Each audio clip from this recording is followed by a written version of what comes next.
Base is dropped on the biggest day in Atlanta United club history. Soccer Down Here, Thursday Thoughts edition of the show, November 29th.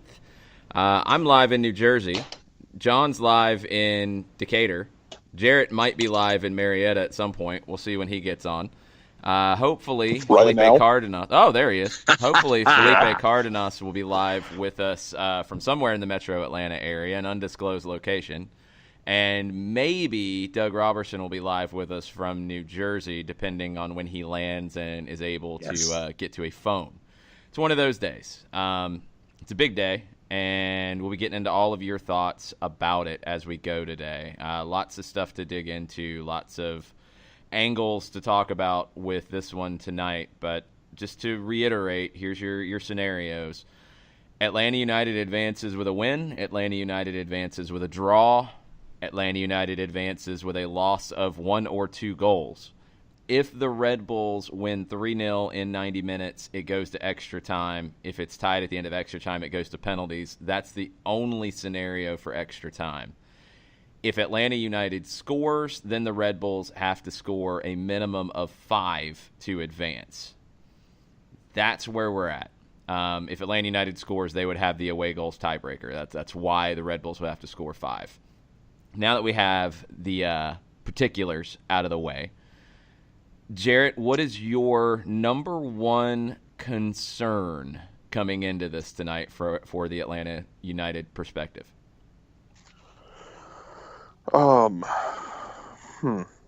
Probably, and it's not really founded on anything based on the last 3 games we've seen, but coming out flat.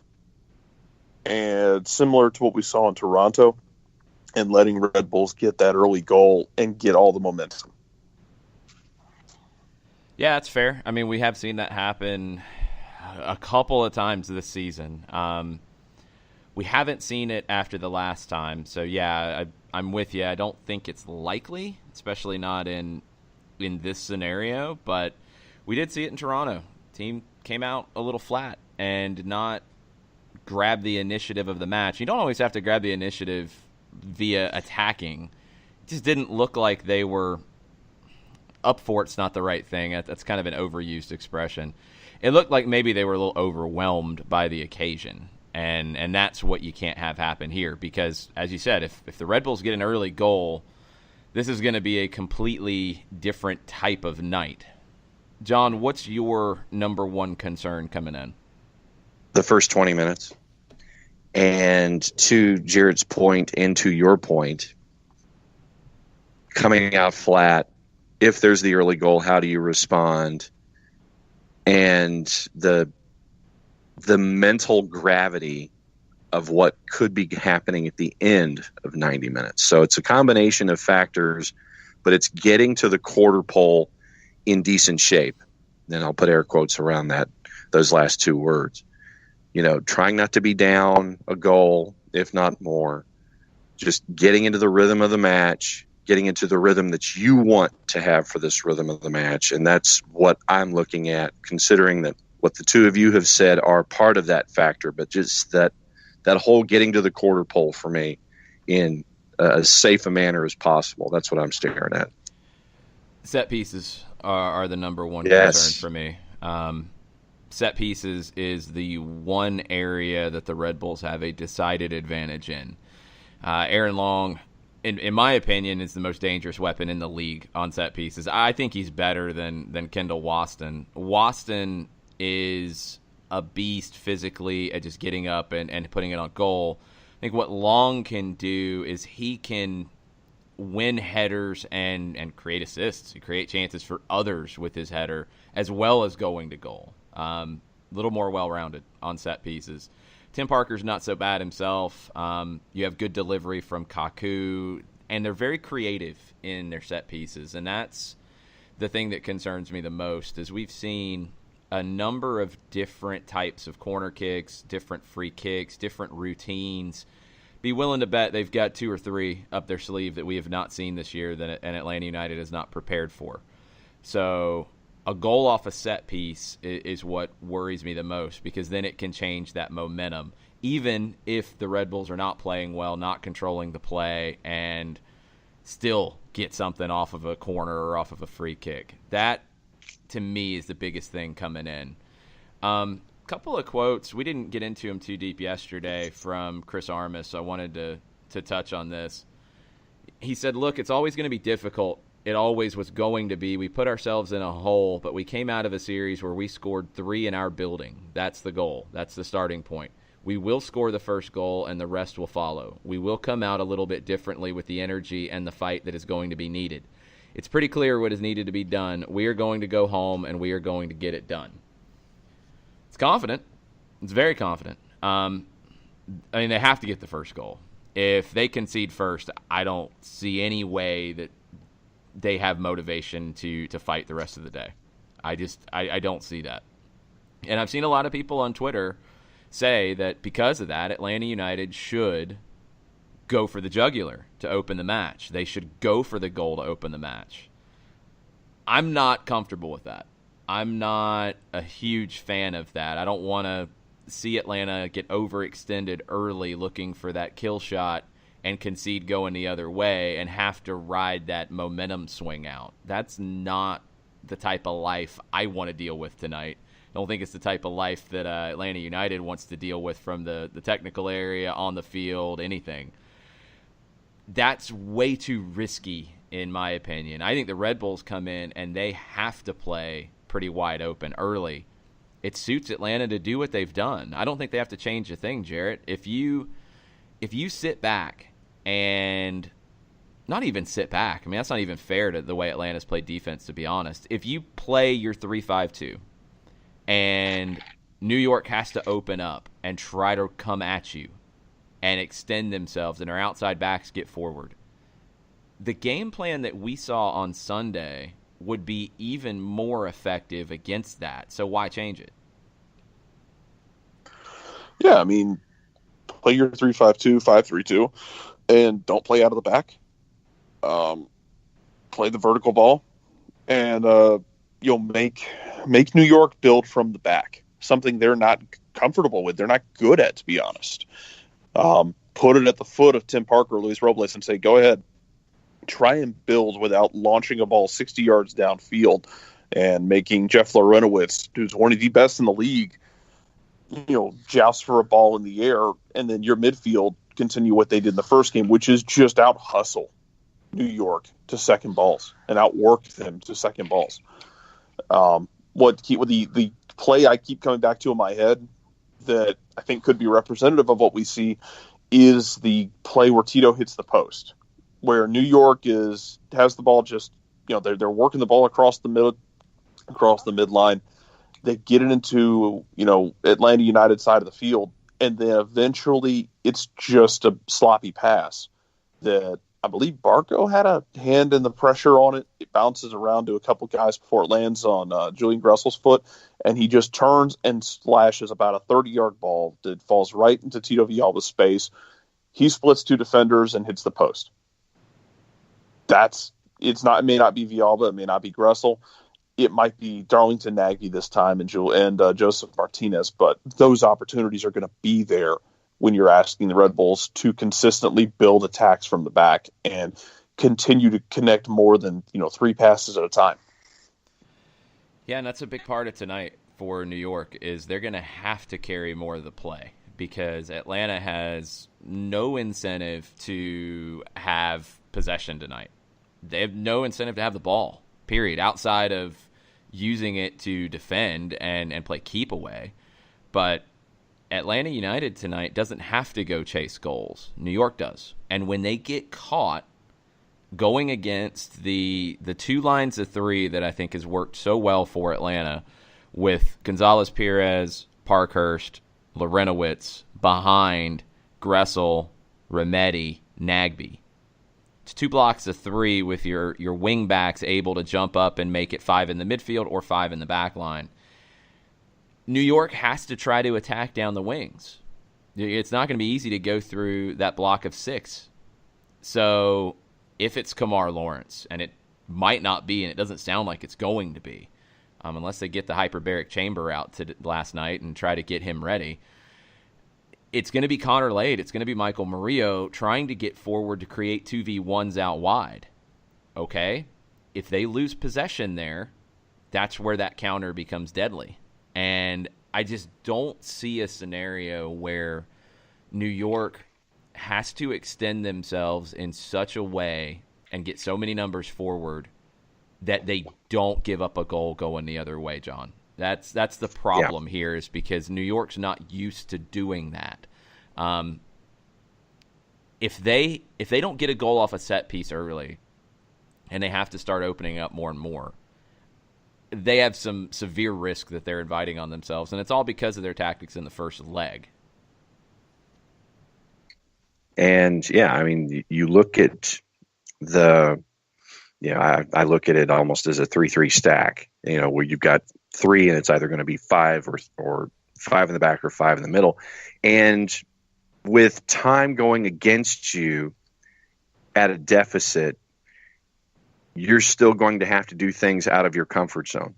And to your point, if things aren't going your way and you have to open things up and go counter to who you are as a side, what you've done under Chris Armas, what you've done under Jesse Marsh, and you create openings, then that, to me, is where Atlanta United can hit them in transition and work it down to the other end and have their goal-scoring opportunities. Because, once again, that clock is going against you, and you've got to figure out ways to do things that are counterintuitive to who you have been. And when you're working in that manner, then it sets yourself up to get knocked off in transition to where you end up going down the other way. So, to me, the more that the clock is against the Red Bulls, that's when Atlanta United can have those opportunities to get that goal going the other way. Probably, 30, 35, 40, somewhere in there. I'm looking for that first opportunity to hit something the other way that could give Atlanta United that first goal. Share with us your Thursday thoughts. Use the hashtag Thursday Thoughts. Tweet at us at Soccer Down Here. We're going to take a quick break. We'll get into some of the first Thursday thoughts before Felipe Cardenas joins us at 9:30. Hang out with us. We'll be right back. The average time a resume spends on an HR manager's desk is 7 seconds, and most of them are tossed aside. Now imagine if one of those resumes belonged to Yasmin, who was living in a shelter, juggling 3 jobs. I had to be resilient. That's something that you can't teach. We rely so much on a resume, yet it could never tell the full story of someone who had to be independent and take initiative. And that's how I handle every project I get. Discover new ways to develop great talent at gradsoflife.org. Brought to you by Grads of Life and the Ad Council. We know that every driver is different, and a one-size policy does not fit all. That's why Country Financial offers a variety of discounts, so you get the coverage you need and the savings you deserve. From good driver to good student, multi-policy to multi-car, we've got a discount to suit every driver. Call Jason Wright at 678-568-6871 today to see what you could save. On Facebook at Jason Wright Agency, or by phone at 678-568-6871. Discounts vary by state. Policies issued by Country Mutual Insurance Company, Country Preferred Insurance Company, or Country Casualty Insurance Company, Bloomington, Illinois. Hey, hon, what you doing with your phone? Taking pictures? No, I'm asking it questions. Like what? Hey, Bobo, do flowers have best friends? I'm sorry. I'm afraid I don't know that. Hey, follow me. I want to show you something. Look, flowers do have best friends. Whoa. Some answers can only be found in nature. Discover the unsearchable. Visit discovertheforest.org to find a trail near you. Brought to you by the United States Forest Service and the Ad Council. Soccer Down Here is sponsored by Apolinski and Associates, LLC, personal injury lawyers with over 30 years of experience. Call Steve Apolinski at 518-350-4231 or email him at steve@aa-legal.com if you need help with a wrongful death or serious injury matter. Steve Apolinski is rated one of the top 100 trial attorneys in Georgia, recognized as Legal Elite by Georgia Trend magazine for being one of the most effective lawyers in Georgia.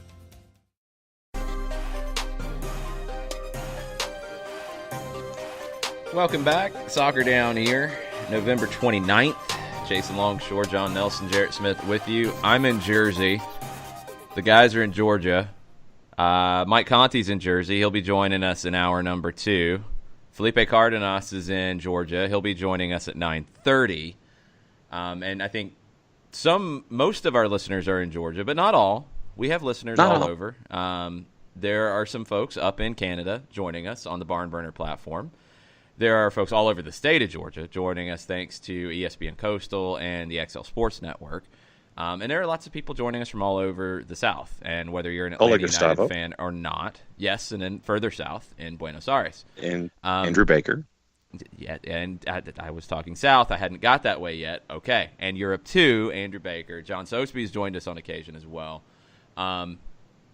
If you're an Atlanta United fan, not an Atlanta United fan, it's a big day in Major League Soccer. It's a big day in soccer in the U.S. because of the conference finals.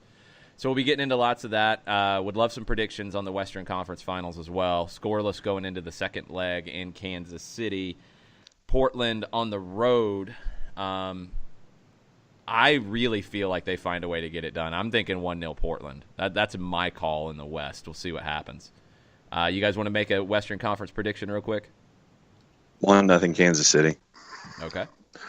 1-1. Ooh. Oh, so then Portland would win. I was like, what do you mean, then what? Yeah, sorry, I forgot. It's early. No, I think it's going to be a fun 1-1. Like the kind of where the game's just kind of floating on along through time and space, and Portland gets one because they're Portland and they just have guys who can outplay you on the 1v1. They get the thing to happen with Blanco or Valeri, and then Sporting Kansas City gets one back late and frantically tries to get another one, and it's just basically like, watching someone on a roller coaster without a seat. It's going to be a wild one. I think that will be a very intriguing tactical match as it goes on. I do think it'll be tight regardless. I mean, 1-0 either way, 1-1. Lots of different things could happen here. Let's get into some of the questions. Scott Moore asks, is it really warmer up there than it is down south? According to my AccuWeather on my phone, and I'll refresh, it is 44 degrees right now where I'm at. What about you guys?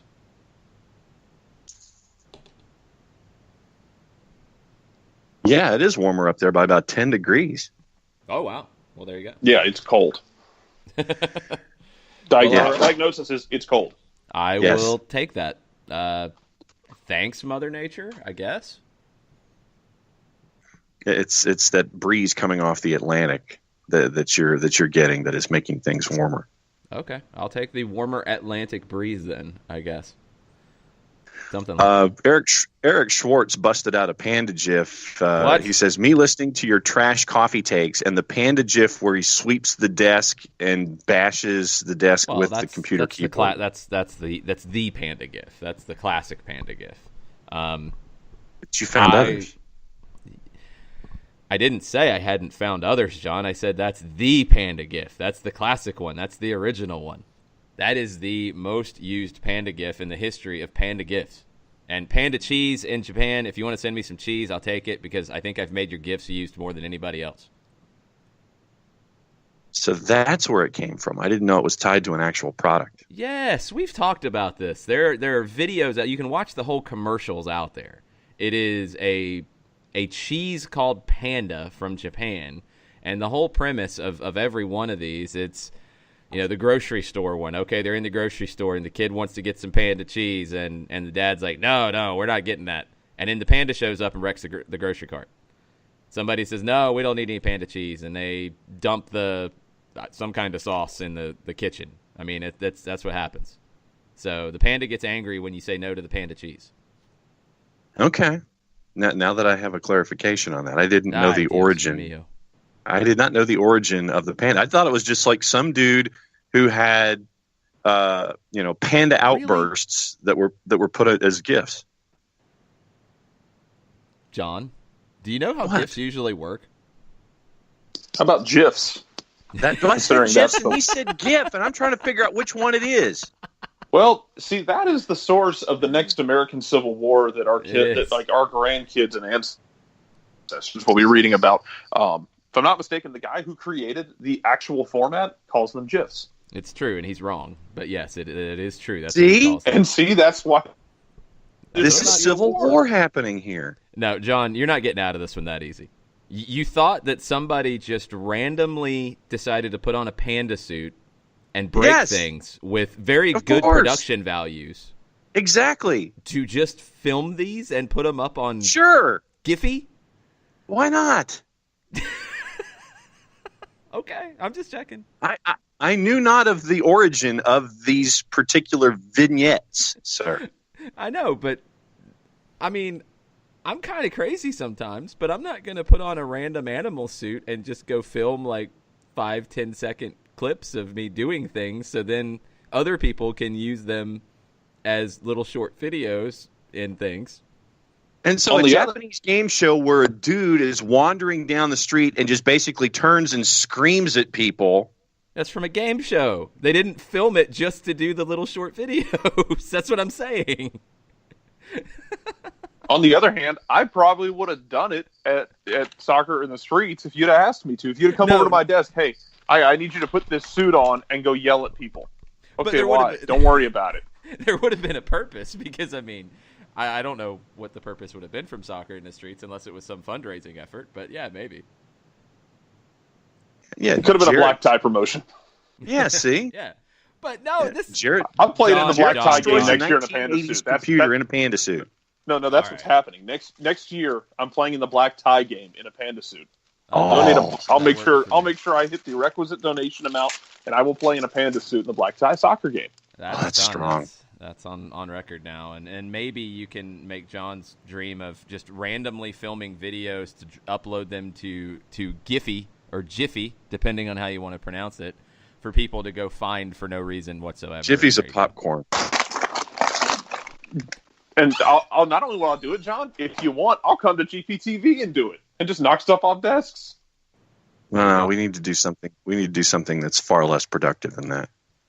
Well, okay. All right. Let's take some Thursday thoughts, shall we? Tofka TLC. I've never been against Berhalter.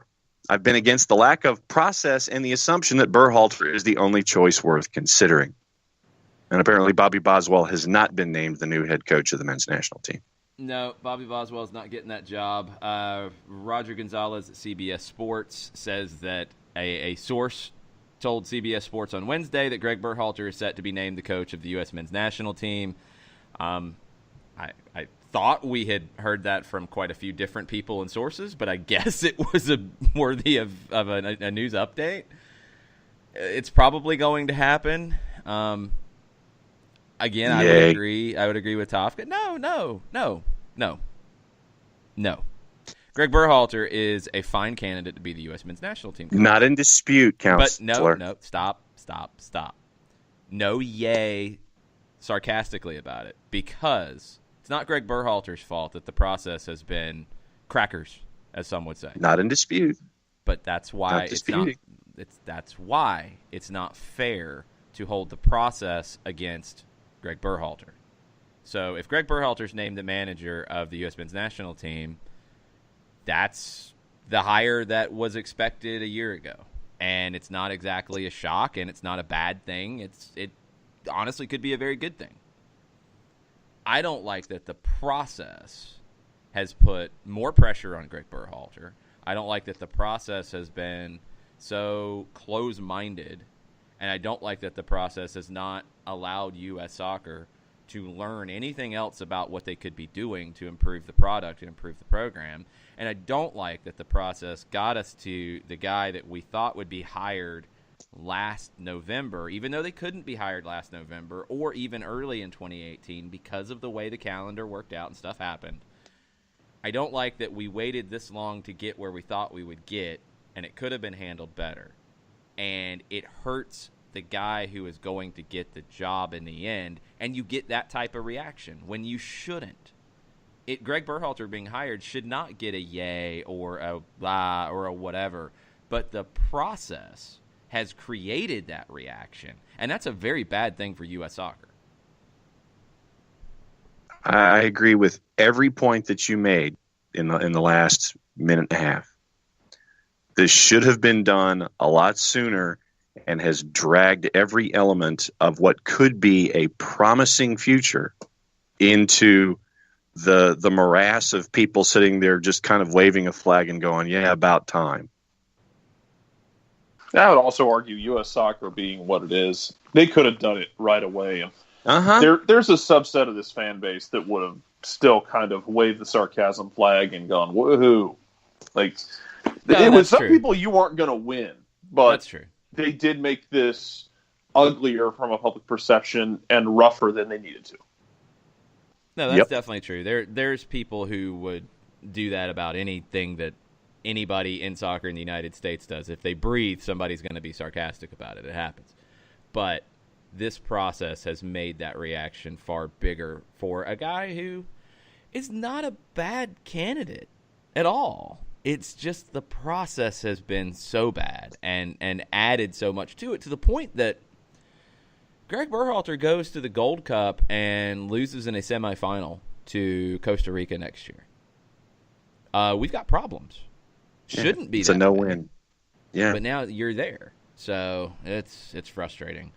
We're going to take a break, come back, get Felipe Cardenas on the line, talk about tonight's match at Red Bull Arena, what he's concerned about from an Atlanta perspective, and what he thinks Atlanta can do to put this away early and allow us all to breathe and not be holding our breath for 90 minutes in the cold. We're going to take a break. We'll be right back. Sweet strawberry icing. You're in Goodwill, and just past that vintage denim jacket you spot miniature donut earrings. You lean in. Ah, that's the scent of shopping success. Because at Goodwill, every item you buy funds local job training and more. So bring home those donut earrings and bring home so much good to your community. Goodwill. Bring good home. Brought to you by Goodwill and the Ad Council. Soccer Down Here is sponsored by Apolinski & Associates, LLC, personal injury lawyers with over 30 years of experience. Call Steve Apolinski at 518-350-4231 or email him at steve@aa-legal.com if you need help with a wrongful death or serious injury matter. Steve Apolinski is rated one of the top 100 trial attorneys in Georgia, recognized as legal elite by Georgia Trend magazine for being one of the most effective lawyers in Georgia. Hamilton was adopted from a rescue in 2008. He really likes to be around people. I get out my mat and I'm doing a downward dog and he's underneath. He's quite the pug about town. He gets invited to a lot of parties. He knows he's a pretty big deal. Look at this little face. How could you not love him? Hamilton the Pug, Instagram star and shelter pet. Amazing adoption stories start in shelters. Visit theshelterpetproject.org to find a pet near you. Brought to you by Maddie's Fund, the Humane Society of the United States, and the Ad Council. As a business owner, you know that every year brings new challenges and opportunities. The success of your business demands expertise and focus. And Country Financial can help you keep that focus by helping ensure you have the right insurance protection in place to meet your goals. Jason Wright can help you create a customized insurance plan that has coverages designed just for your business. Give Jason a call at 678-568-6871 or reach him on Facebook at Jason Wright Agency. Coverages vary by state. Policies issued by Country Mutual Insurance Company, Bloomington, Illinois.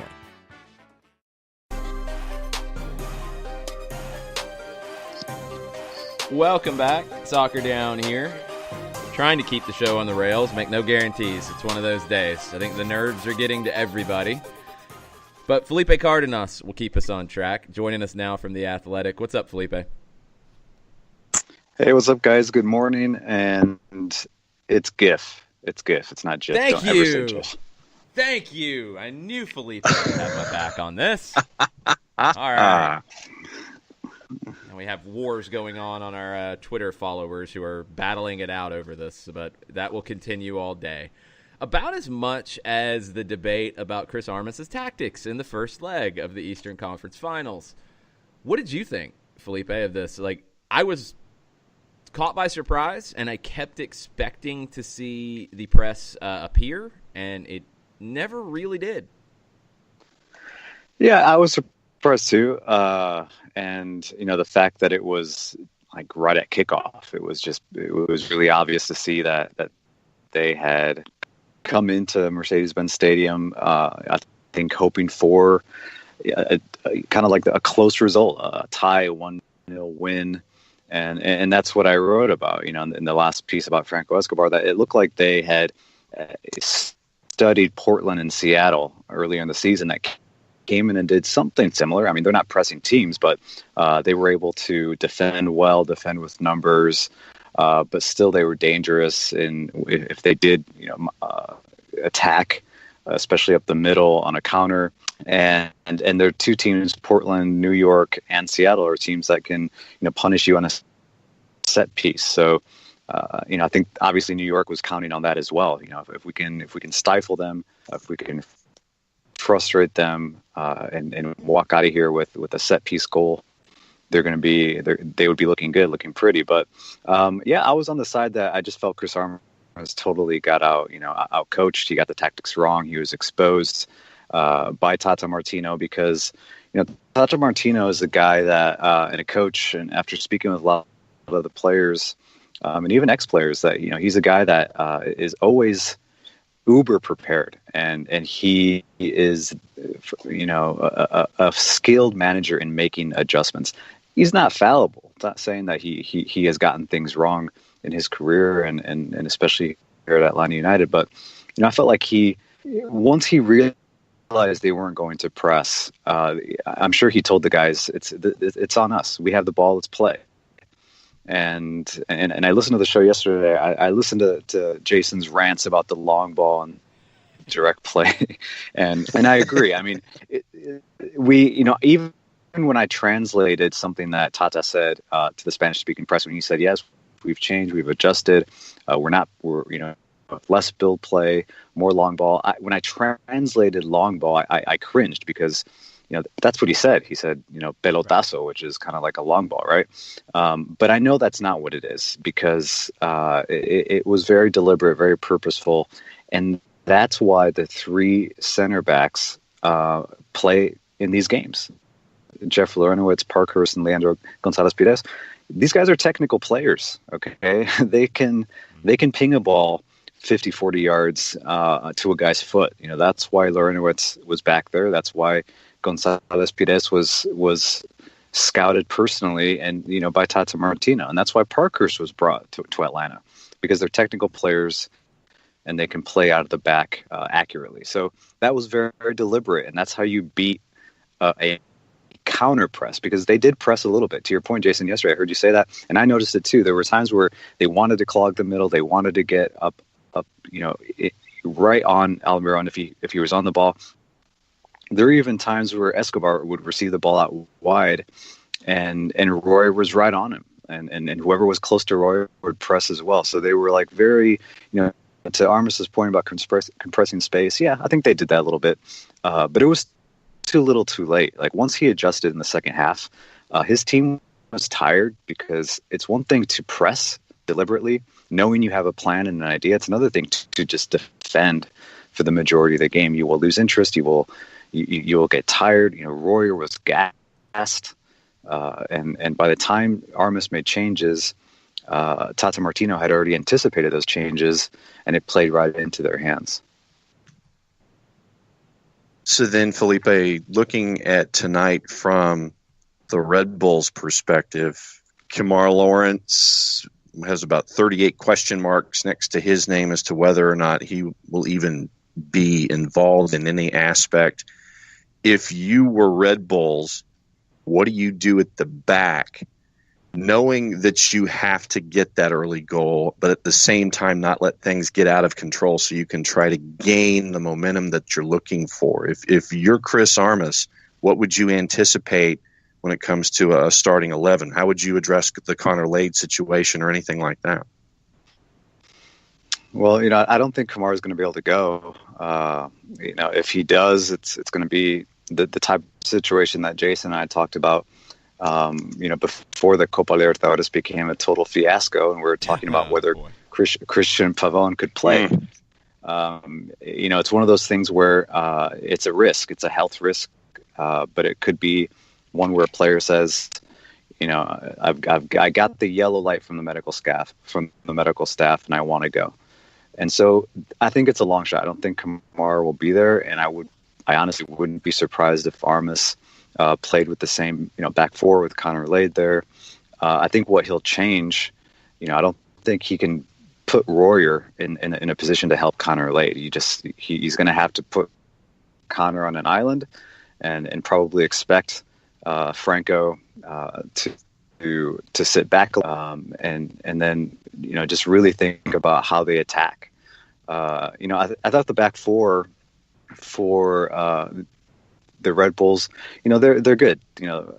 Aaron Long is the defender of the year. Parker, a very good defender, but they didn't look good on Sunday. Honestly, I felt like I was unimpressed, by that center back pairing that had played so well. And, people were talking about they should be, give them a chance for the national team. What do they look like? And they've both played for the national team, but I think it was a tactical thing. They were just on their heels the entire game, thinking too much. But I don't think that'll be the case today. I think they'll be in their, for lack of a better term, in their comfort zone. They're going to be very deliberate. And I think Jason, I don't know if it was yesterday or Tuesday, but we'll see the defenders sitting at the midfield stripe. They're going to do their best to keep the ball in Atlanta United's defensive third, and they'll be man-to-man. That's the risk that they have to take. They're going to have to play Joseph Martinez and Miguel Almiron man-to-man and commit numbers to the attack. So I don't think they'll change much in the back. I think it'll be more about roles will have to change, though. You can't limit a player like Daniel Royer,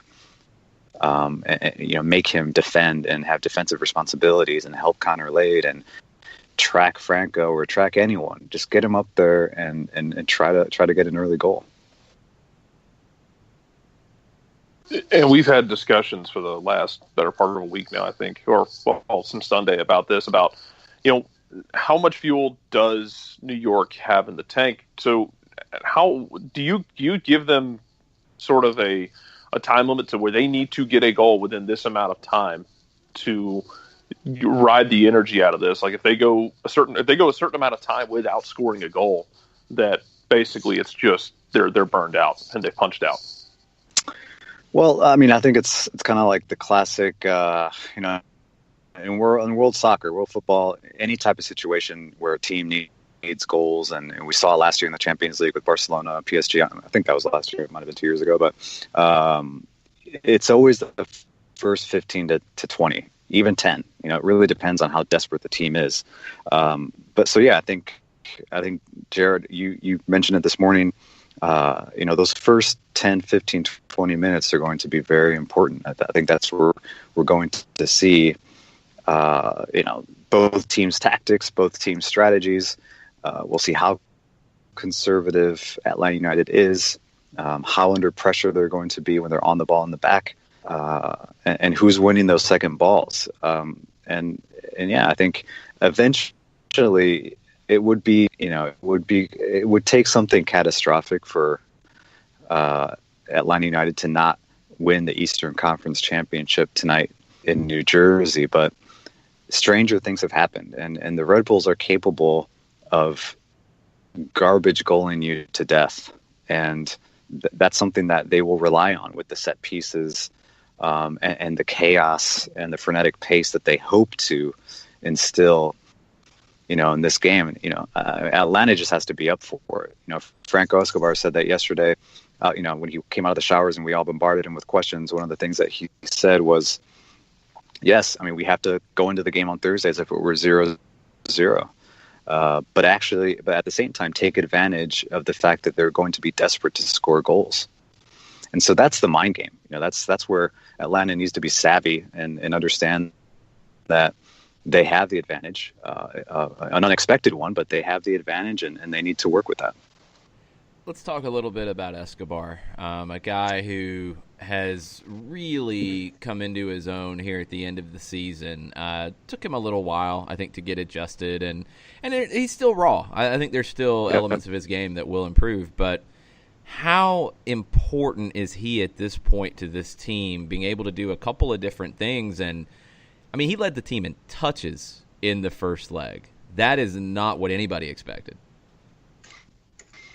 No, and to your point, I think he is a young player, and he doesn't have he's not like Eric Remedi that came from Argentina with 50 plus games starting in Argentina's first division, playing in the Copa Libertadores. Like that was not Franco Escobar. He was a Newell's Academy product. He did play for the first team, but he wasn't a starter all the time. And I think he was the common term in soccer is he was a project. I think when they saw him and decided to bring him here, they saw him as a project, as someone that they can continue to develop. Obviously, they liked his versatility from the get-go. And it was also like a long-term play. Michael Parkhurst is not going to be here forever. And so Franco can play centrally if needed in a back three, or he can play in that RCB position in a back three as well, where Lorenowitz played on Sunday. And so he's a player that's important to the team long term. He's a player that I would continue to keep an eye on moving into next season, like what his role will be. Will it be increased? But what's important for him now is what Tata Martino said after the game, in that the back five, which what's great about it is it can become a back three pretty seamlessly throughout the game.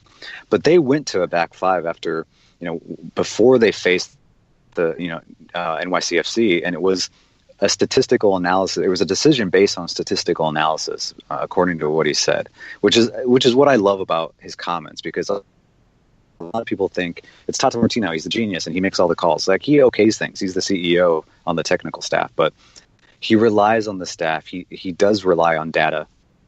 And they looked at the goals that they were conceding, the number of goals that they scored versus the number of goals that they were conceding.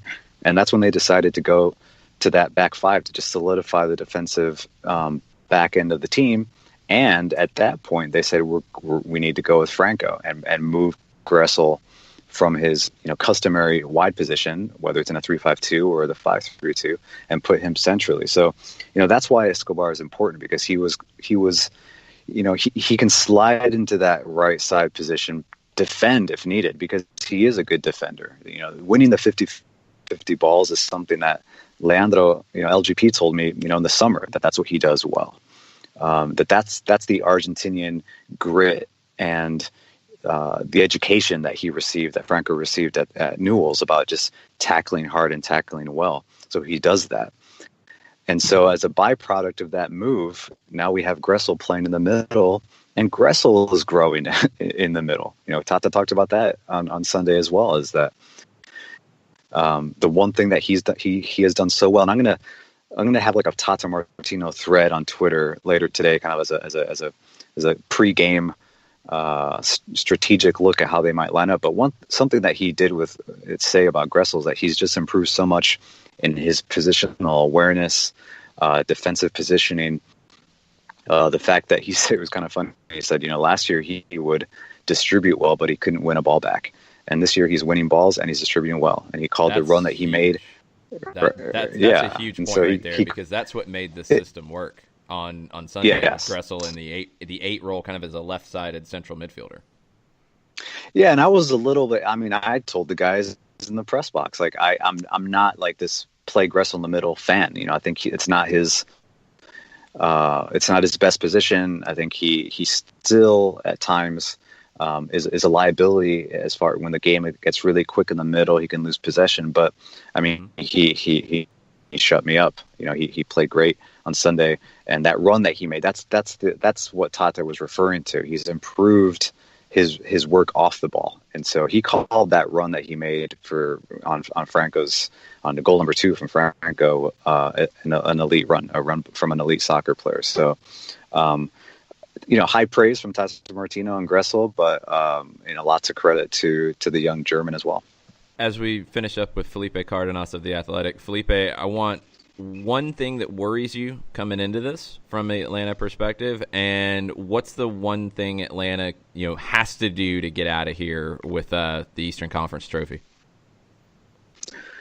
I think one worry, and you called it, is just set pieces. I think the New York Red Bulls, that's something that they it's part of their identity, and they have the players to execute at a high level, and those are things that just change games out of nothing. A soft foul, and then all of a sudden a free kick and you're down. And so that's a concern because they, Atlanta struggled on Sunday defending those free kicks. Tata talked about that in the post game. He was aware of it, that they worked on it throughout the week, and they struggled to defend them. So I guarantee Armis saw that. That's something that they've gotten together in the film room and said, look, that was where we excelled. We were unlucky, and they're going to go hard on that. So Atlanta needs to be up for that. And, this isn't a surprise. I think it's also just, it's the first 15 to 20. It's the intensity, it's the composure that Atlanta United needs to display from the very beginning. They need to, this is where everything that they've said throughout, the last 3 weeks, about we're going to be intense. We changed since Toronto. When LGP told me that they've learned from last year they would go down and heads were down, and some guys were up, some guys were down, and they've overcome that. They know each other now. They know how to play. They know how to address and any type of adverse situation in a game. So this is where all the talk, like now they need to deliver, and they need to show Major League and soccer in this hemisphere that they are deserved champions of their Eastern Conference, and that they will host the final in their own stadium as many expected. So this is when they need to really show up.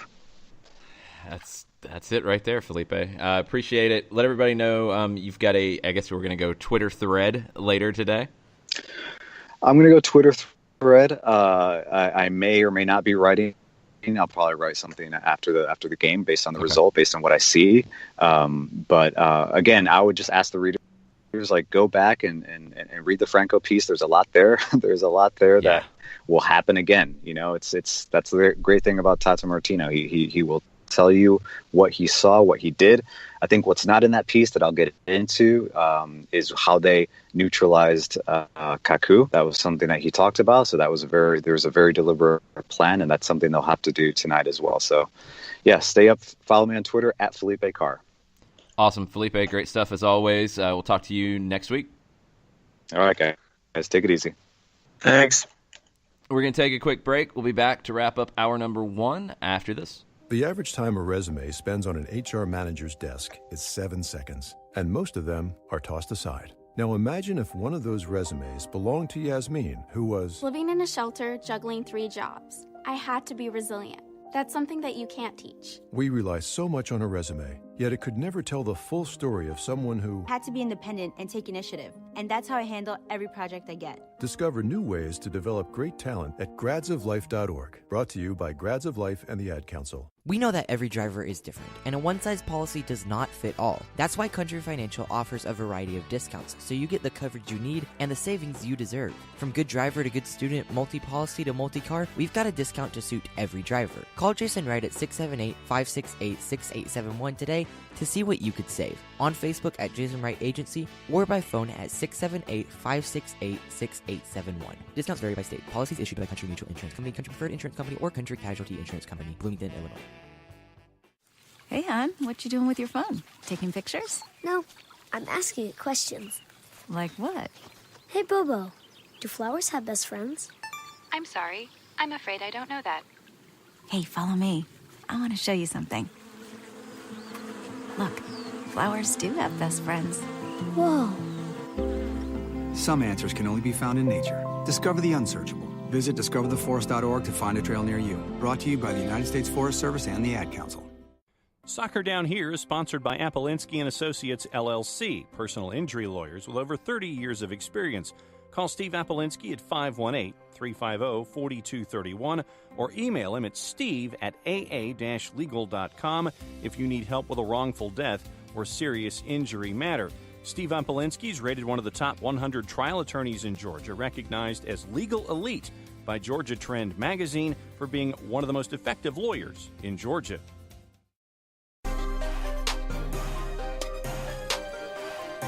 Welcome back. Final segment, hour number 1, Soccer Down Here on a Thursday Thoughts edition of the show. few hours away from the second leg of the Eastern Conference Finals, Atlanta and New York. Kickoff will be closer to 8 o'clock, I believe 7:48, 7:50-ish, somewhere in that ballpark. We'll be on the air on 92.9 The Game at 7 o'clock with the Five Stripes Countdown. We'll have the full-time report after the game, and then the Bunker Mentality will continue post-game coverage after Mike and I have to run out of the booth and down the stairs and catch a plane. So, it's kind of important. Slightly. Especially with a show scheduled SDH Friday for 9 a.m. Yeah. Well, no, what's going to happen is they're going to miss the plane, and we're going to literally do Planes, Trains, and Automobiles, but recast John Candy and Steve Martin as Mike and Jason. No. Those aren't two pillows. No. Mike and I are not replaying Planes, Trains, and Automobiles trying to get back. We're going to catch our plane. All right? That's going to happen. God, y'all are not fun. Sorry. It is cold. We're not dealing with this. No. Let's get into It was cold in the movie, too, to be fair. I know. That's why I'm not dealing with this. Thursday thoughts. What do we have on the Twitters, John? Well, other than the arguments of GIF versus GIF. It's GIF. We know it's GIF. And Felipe agreed. Folks also want to know how you say the word, the three-letter word acquire here in the South. Acquire? Yeah, if you were to say acquire, if you're acquiring something as a three-letter word, G-E-T, how do you pronounce it? Get? Yeah, see, some folks say get, like a hard I as opposed to an E. That was the other part of the discussion. I don't think it had anything to do with the E or the I. I think it was the G sound. Get. Get or get. Are you getting something or are you getting something? John, I think you're adding a whole different element to the argument that might blow people's minds. Fine.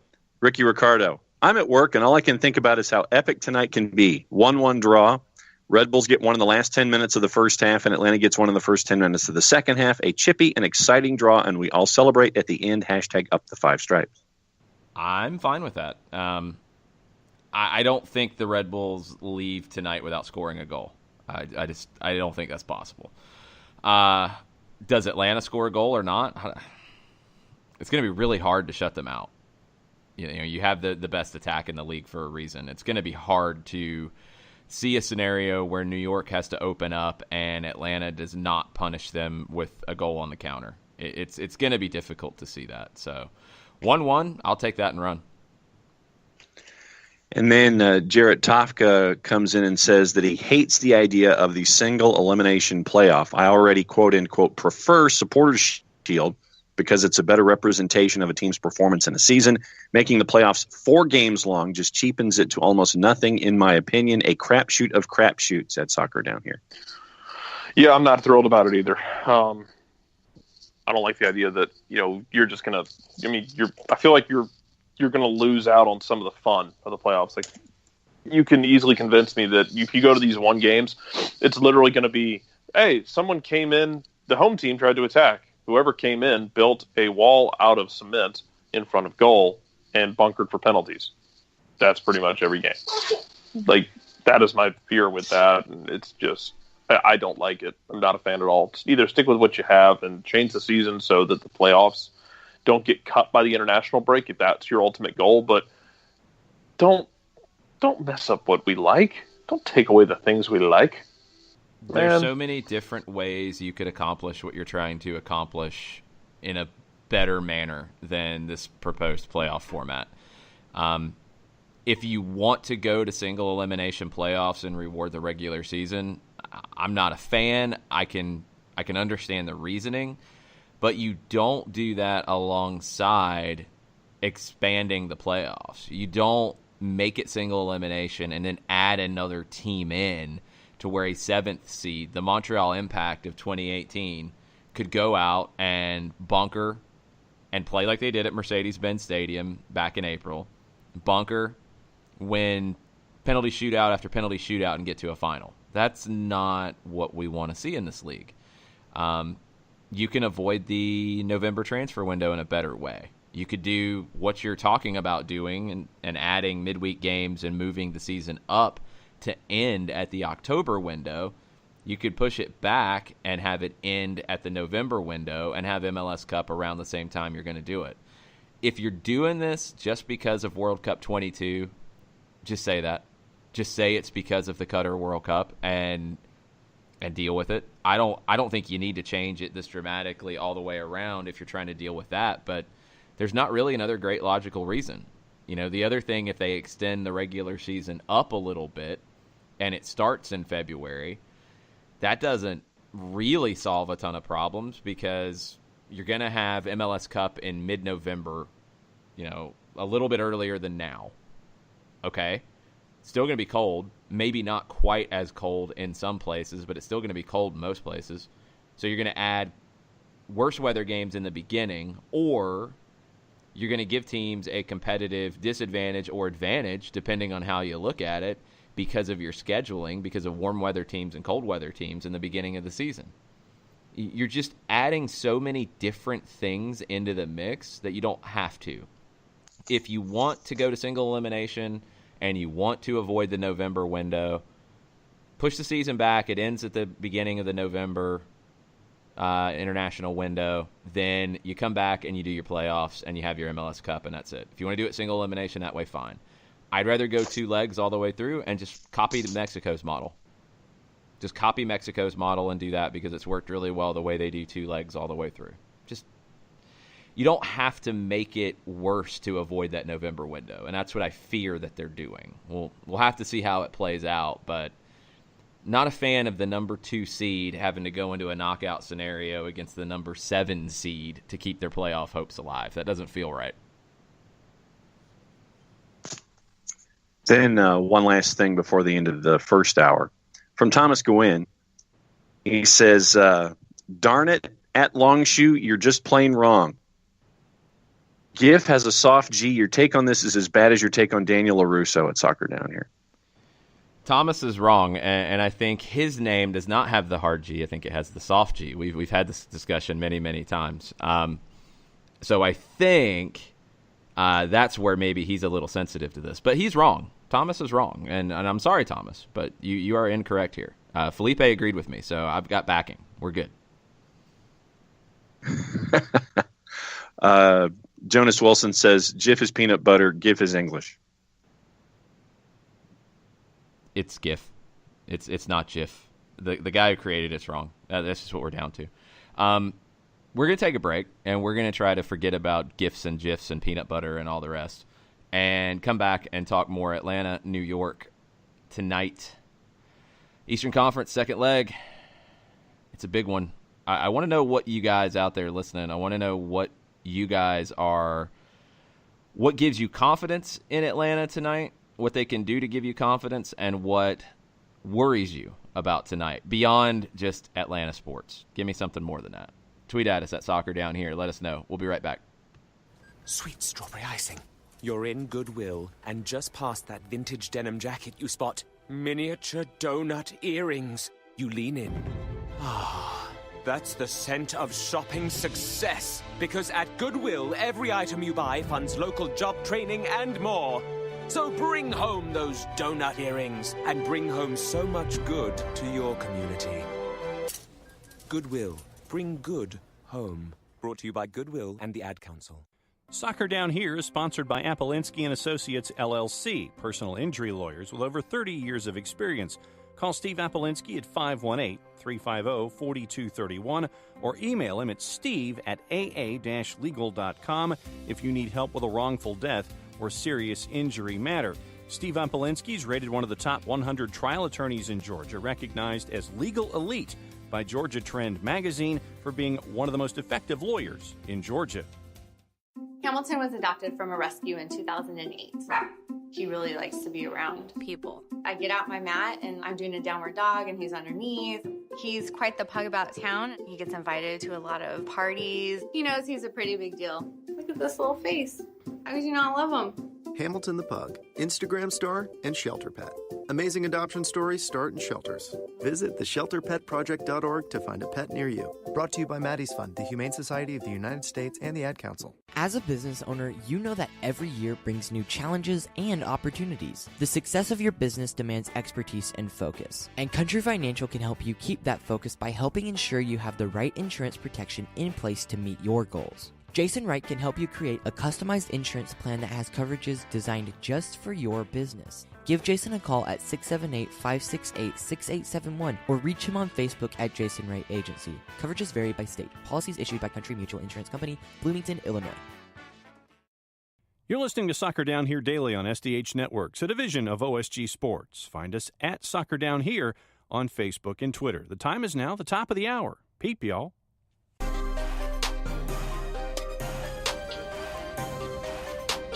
Welcome back. Soccer Down Here.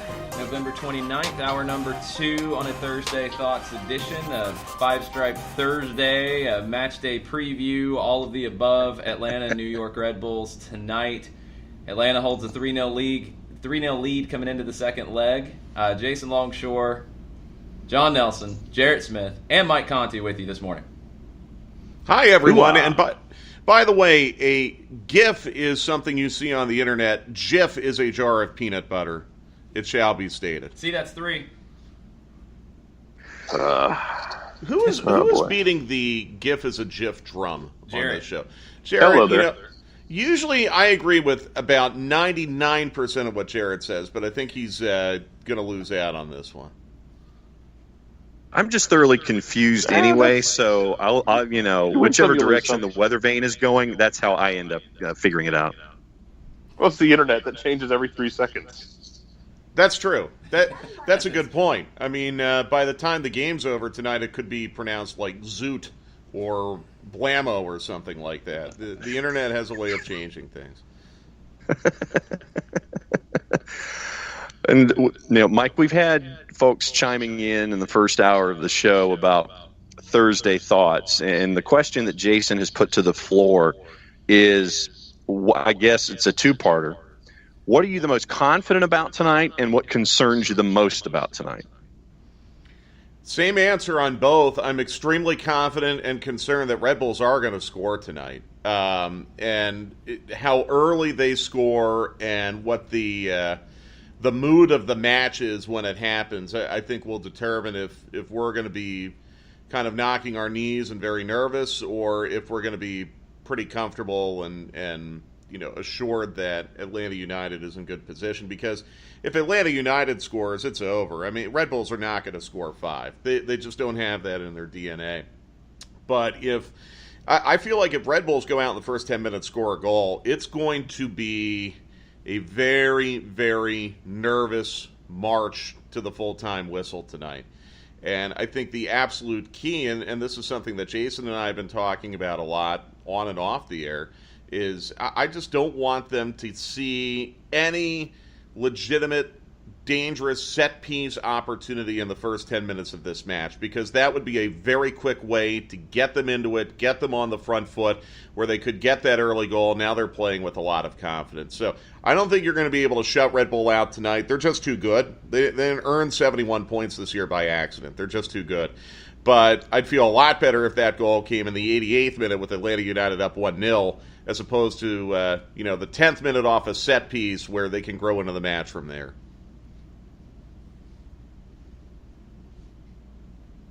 Yeah, see, and I'm kind of in the same boat where I think they're going to pick up at least one.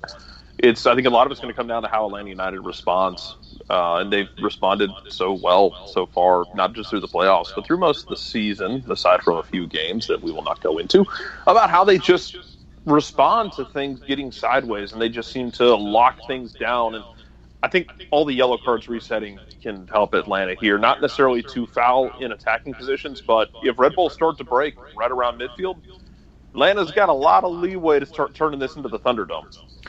I really think the soccer gods, if you will, have given Atlanta United a few breaks coming into this match already.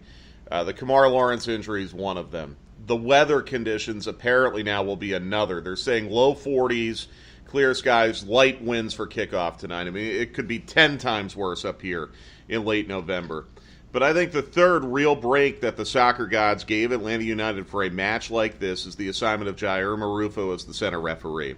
Because Marufo is not someone who uses his whistle a lot. He's content to let the teams play. Marufo is not going to call cheap fouls. Marufo is not going to give free kicks in the attacking third unless there's a reason to do so. I'm a lot more confident with Marufo as the center ref compared to some of the other pro refs we've had this year who will blow their whistle at a feather touch. And I think that's a huge break because, again, it's unrealistic and impossible to assume that Atlanta United is not going to give up a set piece or two tonight. I mean, it's soccer. It's going to happen. But I'd rather have a referee who might give Red Bulls 3 or 4 as opposed to one who would give them 15 or 16 at the drop of a hat. So, it's like I said with John and Hugh on 92.9 The Game this morning. If you write a list of all the things that are in Atlanta United's favor in one column, all the things that are in New York Red Bulls' favor in another column, the list is a lot longer on the Atlanta side. And that's what makes me feel relatively good getting on the bus a few hours from now and going up to Red Bull Arena. John, what kind of questions are we getting on the Twitters right now? Well, let's see. Other than the continuing arguments from this morning in hour number 1, which we'll get into later in the show. Yeah, we can leave those Jonas to the Wilson. side. We got business to tend to. Yeah, Jonas Wilson says, as already discussed, Red Bull's ability to score on corners and free kicks versus Atlanta United's ability to defend them is what concerns me the most. BWP can bring chaos and lots of goals. He's sneaky. I'm optimistic because Atlanta has the momentum and has the CONCACAF talent to win. The thing about BWP is he's not going to create a lot of chances for himself, but he puts himself in good positions to convert on half chances or people finding him. What makes New York so difficult on set pieces is it's not just one target. Aaron Long is their best on set pieces, but Tim Parker is a problem as well. Royer's very good on set pieces. BWP's good at finding those pockets of space and finding that knockdown. It's not like Vancouver where you can kind of bracket Kendall Waston and try to make it difficult for him and say somebody else beat us.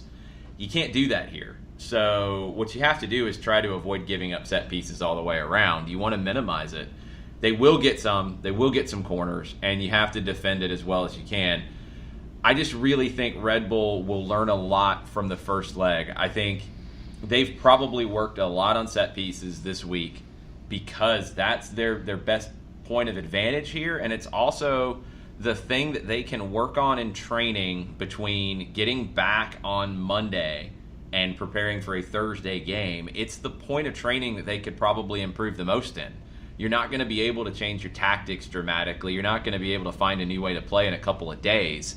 You have to figure out what you can affect, and I'm sure Chris Armas has quite a few different free kick routines to try to maximize their advantages. Scott Moore chimes back in. He goes, Thursday thoughts. If we continue to play as we have during our playoff run, I have zero doubt we'll get through. What makes me nervous is if we shrink from the pressure of the opportunity, but I just don't see that happening. No, and here's where I think going through what you went through in Toronto a couple weeks ago actually really helps you.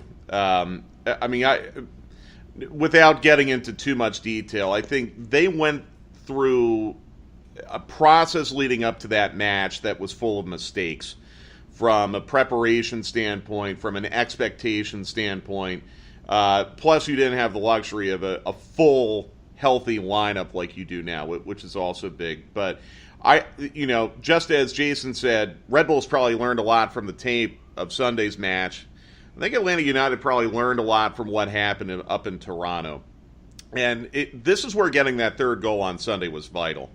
Because I think Atlanta United can go out there and relax and play their game, knowing that if you get one, they need 5. If you go up here tonight and it's 2-0 on aggregate, I think it's a totally different discussion from a mental standpoint. So I don't know. I mean, Jason could probably speak to this better than I, but just the very limited amount of time we were around the team yesterday on the plane getting up here, this feels like a pretty loose bunch They don't seem tight to me in any way. Quite frankly, I thought Red Bulls were exceedingly tight and looked nervous in the opening minutes of the match on Sunday. So I get where Scott's concern is coming from because we've seen it before, but I don't think we're going to see it again. No, I think this team's playing the way it is because of what happened this season here at Red Bull Arena earlier and in Toronto. It's a group that has experience as individuals in these moments, but they really hadn't went through that. Well, they never went through a situation like you had in Toronto, where you're 90 minutes away from lifting a trophy, and you know that the trophy's in the building. I mean, that is something that does get in your head, and you play to not lose that opportunity as opposed to play to win the thing. This is different now because you've experienced that, and you look at the way that they've played in this postseason, where they have played to minimize the risk of losing, but they've done it in a very intelligent way. To be able to get through 3 games and only concede 5 shots on goal against NYCFC and the Red Bulls is really impressive and not being talked about enough, in my opinion. Defensively has been the defense has been the biggest change for this team and the mentality. To be able to get Lorenowitz back in there, to be able to get Parkhurst and LGP on the same page, to be able to get Greg Garza back is huge because that gives you a veteran on the left side. And the decision to go away from Gressel and go to Escobar as your right wing back was a bold one. I didn't know if it would work. I had questions about it. But Escobar's game in the postseason has been incredibly strong. And the flip side is Gressel's game has been strong, playing centrally. And the things that I worried about from Gressel as a central midfielder, he's done a good job with. He was just very combative in the first leg against the Red Bulls. And that's not generally part of his game. I mean, he's a big guy, but he's not necessarily a physical player. He played like a physical player against the Red Bulls, and that's going to be needed tonight as well. Okay, so we have a Western Conference thread that is I'm going to put to the side for a second, but let me start with Jarrett, and let me go around the horn with this question. Other than the shiny objects for Atlanta United, the big-name players, everyone whose eyes gravitate toward, and I ask this of folks who come on the show from time to time, give me a foot soldier who you're going to spot shadow tonight. Give me someone who's not, like in the Joseph Miggy vein, that you're going to be looking at tonight for success for Atlanta United. Jarrett, who is that individual? I think we're so used to covering this team at this point that we don't really recognize anybody at that role because you look at everybody, they've got a story. We've gone over the stories and they all have significance in their story, what they mean to this team. It might be a guy off the bench, though. It might be a Chris McCann who comes in late, who you ask to deal with long balls and set pieces and all that jazz. It might be, a Kevin Kratz who you bring in late in the game into the midfield. It could be one of those guys off the bench who you ask to come in a game that might be 1-0, might be 1-1 and all but done, and just to see it out and to be that veteran guy who can, we could say, just do this one thing, and they know how to do their one thing. Guys, what do you think? Who else are you spot shadowing tonight? I would have said McCann. That's where I was going to go because I figured we'd go a little more starting lineup with it. Jarrett, you caught me by surprise. I like it. I will go with Michael Parkhurst, somebody that we don't talk about enough. Defender of the Year candidate. In my opinion, he's had the best year of his professional career this year. He will be critical because you're going to have situations in the run of play where Lorenowitz and LGP do get caught a little bit, and Parkhurst is going to have to clean it up and probably be 1v1 with Bradley Wright Phillips, who's one of the most dangerous goal scorers we've ever seen in this league. Parkhurst will be critical in those types of scenarios where he has to intervene when things do break down. For the same reason that Jarrett said Chris McCann, I'm going to say Miles Robinson, because I think that's another possibility where you might be bringing in some extra defensive cover late, especially if it were 1-0 or, God forbid, even 2-0, where you're really trying to lock it down in the final 5 or 10 minutes. We've seen Robinson thrive in that situation this year. Match in Columbus comes to mind. We've seen Robinson really struggle this year at times. Match in Dallas comes to mind. But I think you might be put into a situation where if time and scoreline dictates, you might be bringing Robinson on for some defensive cover. I mean, he clearly rose to the challenge against New York City 2 weeks ago. I hope and I think he would be up for it tonight if necessary. I could easily see a scenario where you pull either Gressel or Nagbe in the last 10 minutes if you're protecting a lead, bring on Robinson and move Larinowitz into the midfield in front of him. I could easily see a scenario where you do that. I don't think there's any way this team bunkers, and using air quotes around that, to start this match. But yeah, if it's 3-1, 3-2 late and Red Bulls are threatening, and especially through aerial play, yeah, Miles Robinson, Chris McCann are both two really important players off the bench who could be vital to seeing this out. More questions, more of your Thursday thoughts after the break. Stay with us. We'll be right back. The average time a resume spends on an HR manager's desk is 7 seconds, and most of them are tossed aside. Now imagine if one of those resumes belonged to Yasmin, who was living in a shelter, juggling 3 jobs. I had to be resilient. That's something that you can't teach. We rely so much on a resume, yet it could never tell the full story of someone who had to be independent and take initiative. And that's how I handle every project I get. Discover new ways to develop great talent at gradsoflife.org. Brought to you by Grads of Life and the Ad Council. We know that every driver is different, and a one-size policy does not fit all. That's why Country Financial offers a variety of discounts, so you get the coverage you need and the savings you deserve. From good driver to good student, multi-policy to multi-car, we've got a discount to suit every driver. Call Jason Wright at 678-568-6871 today to see what you could save. On Facebook at Jason Wright Agency or by phone at 678-568-6871. Discounts vary by state. Policies issued by Country Mutual Insurance Company, Country Preferred Insurance Company, or Country Casualty Insurance Company, Bloomington, Illinois. Hey, hon, what you doing with your phone? Taking pictures? No, I'm asking it questions. Like what? Hey, Bobo, do flowers have best friends? I'm sorry. I'm afraid I don't know that. Hey, follow me. I want to show you something. Look, flowers do have best friends. Whoa. Some answers can only be found in nature. Discover the unsearchable. Visit discovertheforest.org to find a trail near you. Brought to you by the United States Forest Service and the Ad Council. Soccer Down Here is sponsored by Apolinski and Associates, LLC, personal injury lawyers with over 30 years of experience. Call Steve Apolinski at 518-350-4231 or email him at steve@aa-legal.com if you need help with a wrongful death or serious injury matter. Steve Apolinski is rated one of the top 100 trial attorneys in Georgia, recognized as legal elite by Georgia Trend magazine for being one of the most effective lawyers in Georgia.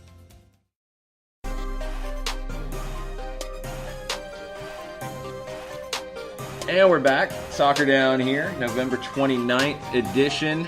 A few hours away from Atlanta and the Red Bulls tonight. Second leg Eastern Conference Finals. Atlanta going in with a 3-0 lead.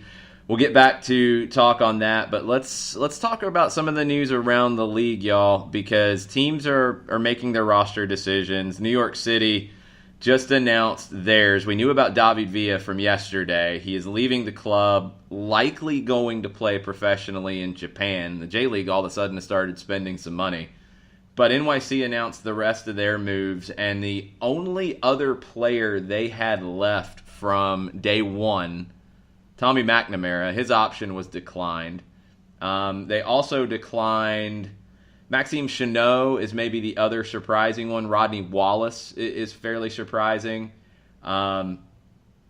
They exercised the option on Sebastian Ibiaga, who would likely be replacing Chanot at this point, unless there's another center back coming. They purchased the contract of Valentin Castellanos, not really a surprise. This is going to be a very different NYCFC team, and it starts up top. You know, you're losing Villa, you're losing your captain, you're losing a guy who scored 80 goals for you in 4 seasons. You're going to have to replace him both as a forward and you're going to have to replace him as a big name. And we were talking about this last night after the Villa stuff, and Mike Conti has the idea that NYC will probably be listening to and probably go make this happen right now. And it's a player that fits both categories, and it's a player that people have clamored for in MLS before. Mario Balotelli. Oh, hell yeah. I'm on this boat. Let's go. Wow. I mean, we were brainstorming it a little bit last night, and I thought, okay, well, Giuseppe Rossi, there's a rumor that he wants to come to MLS, and he's from New York. Maybe it's Giuseppe Rossi. But the more and more I thought about it, obviously, I'm sure there are many, many people in the on the board for New York City who know more than enough about Mario Balotelli for obvious reasons. Someone who wants to come to MLS, someone who's probably at the point of his career right now where that type of move, it starts to make sense. New York City absolutely must find a big name somewhere to help keep themselves relevant, because if you look at how the dynamics of the Eastern Conference are changing right now, New York City is getting bypassed by Atlanta United, bypassed by New York Red Bulls. DC United, I think, is jumping past them at this point. Philadelphia, because they're so young, I think have the potential to jump past them. Montreal, I think, is on the verge of passing them. Toronto, yeah, I mean, Toronto had it down here. Toronto. Absolutely. But if Balotelli comes to NYC, sign me up. I think that'd be a lot of fun. And we know who is Balotelli's current manager, right? Patrick Vieira, a guy who kind of knows things. Yeah. Oh, God, he is there, isn't he? Oh, Jesus. There are some connections. Give me the red yarn. Let me start drawing on the board. Yeah, right. So, I mean, we'll see. If it ends up happening, I guess our dinner last night in New York City was the birth of this idea. But, and by the way, I wouldn't be shocked if Giuseppe Rossi were on a short list too. Yeah. Because, I mean, he obviously has a geographical connection to this area, and he's someone who could probably help them to a lesser degree. Other moves around the league, Bastian Schweinsteiger will be back in Chicago for another year. I would assume that means Veljko Paunovic will get his contract extension as well, and Chicago will continue on the path that they've been on for the last couple of years. I don't think it's a path to anything good. We'll see if it's a path to the Western Conference, too. That's going to have to be decided pretty soon.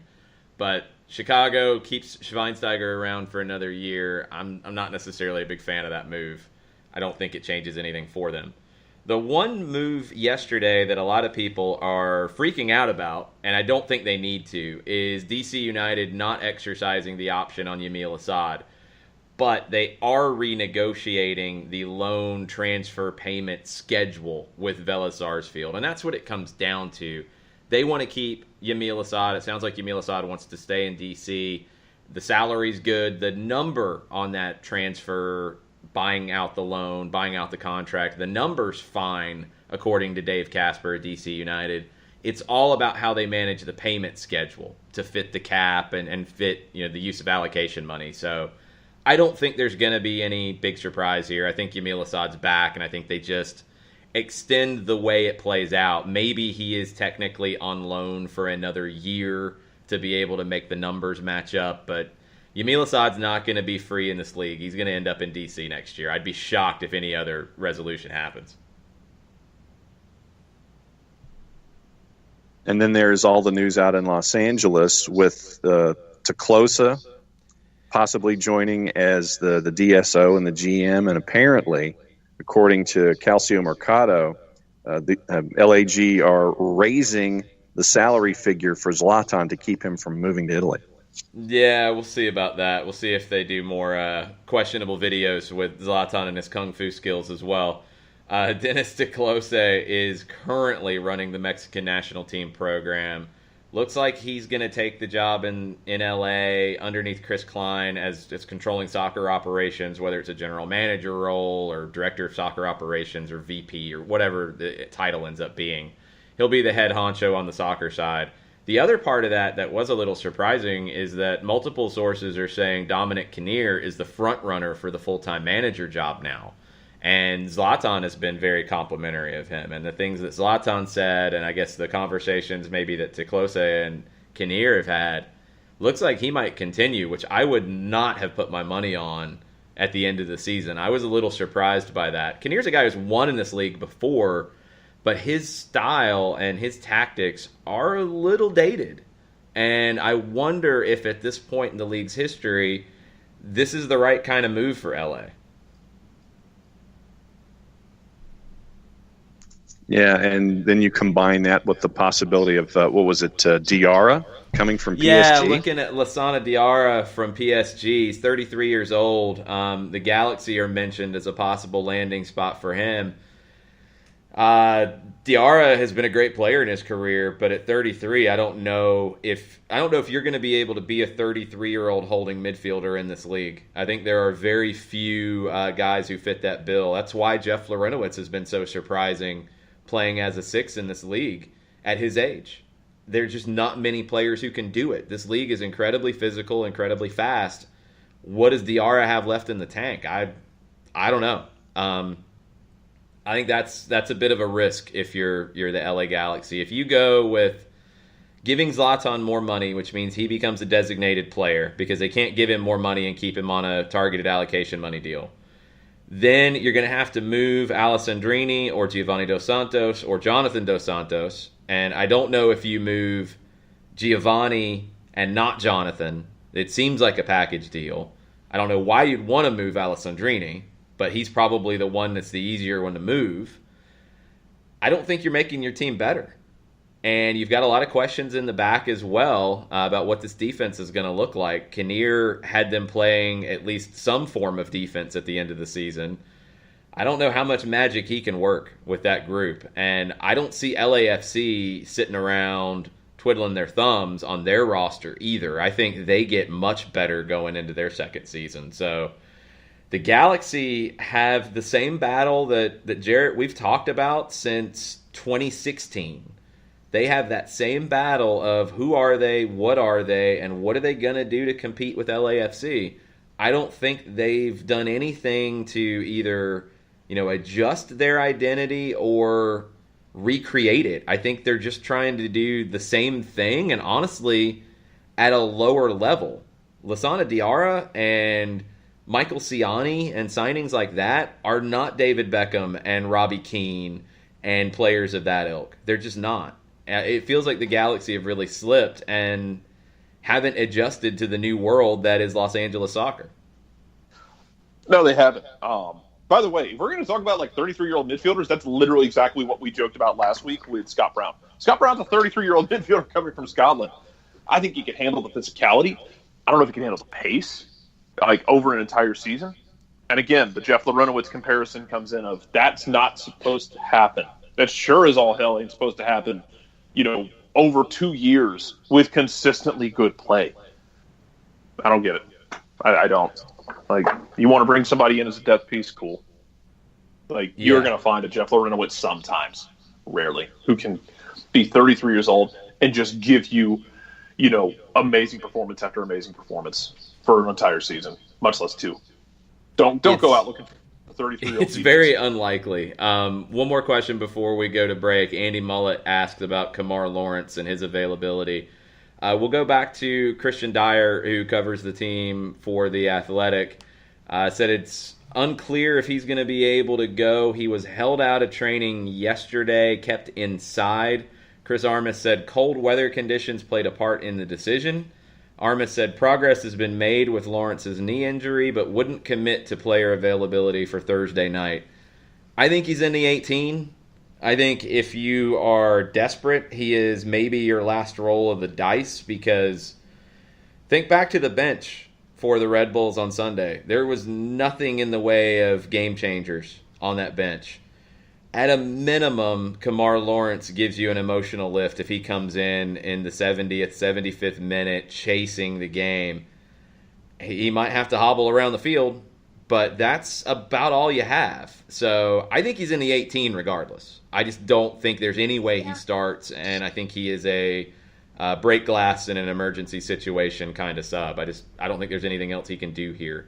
It's awful timing on the injury, and that's what happens this time of year sometimes. Postseason injuries can have a big effect on your team's history. Go ask FC Dallas about Mauro Diaz in 2016.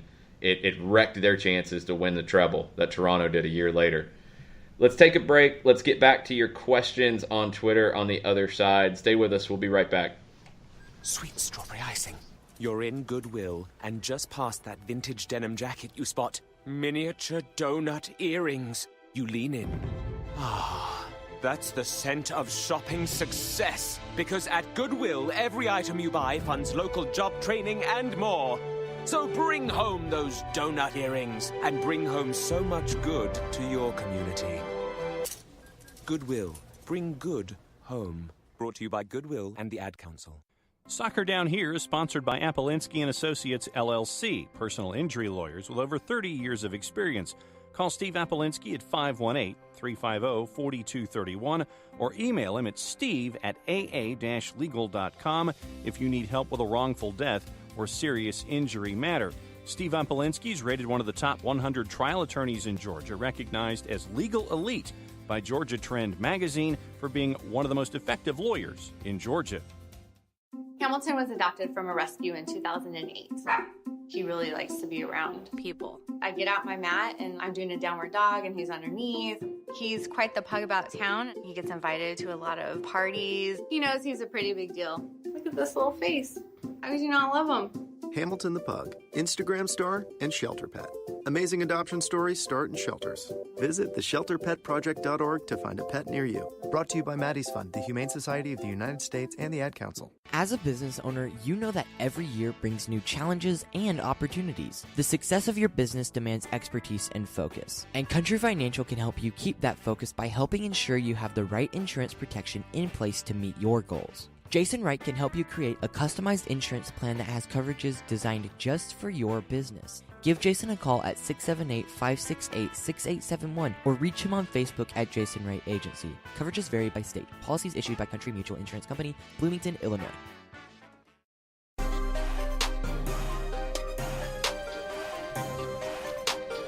Welcome back. Soccer Down Here. Jason Longshore, John Nelson, Jarrett Smith, Mike Conti, all hanging out, taking your questions on Twitter. Tweet at us at Soccer Down Here. Let us know how you're feeling. A few hours away from us heading over to the stadium, a few hours away from kickoff. I'll tell you what, these night games when you're on the road are, and John, you can probably speak to this too.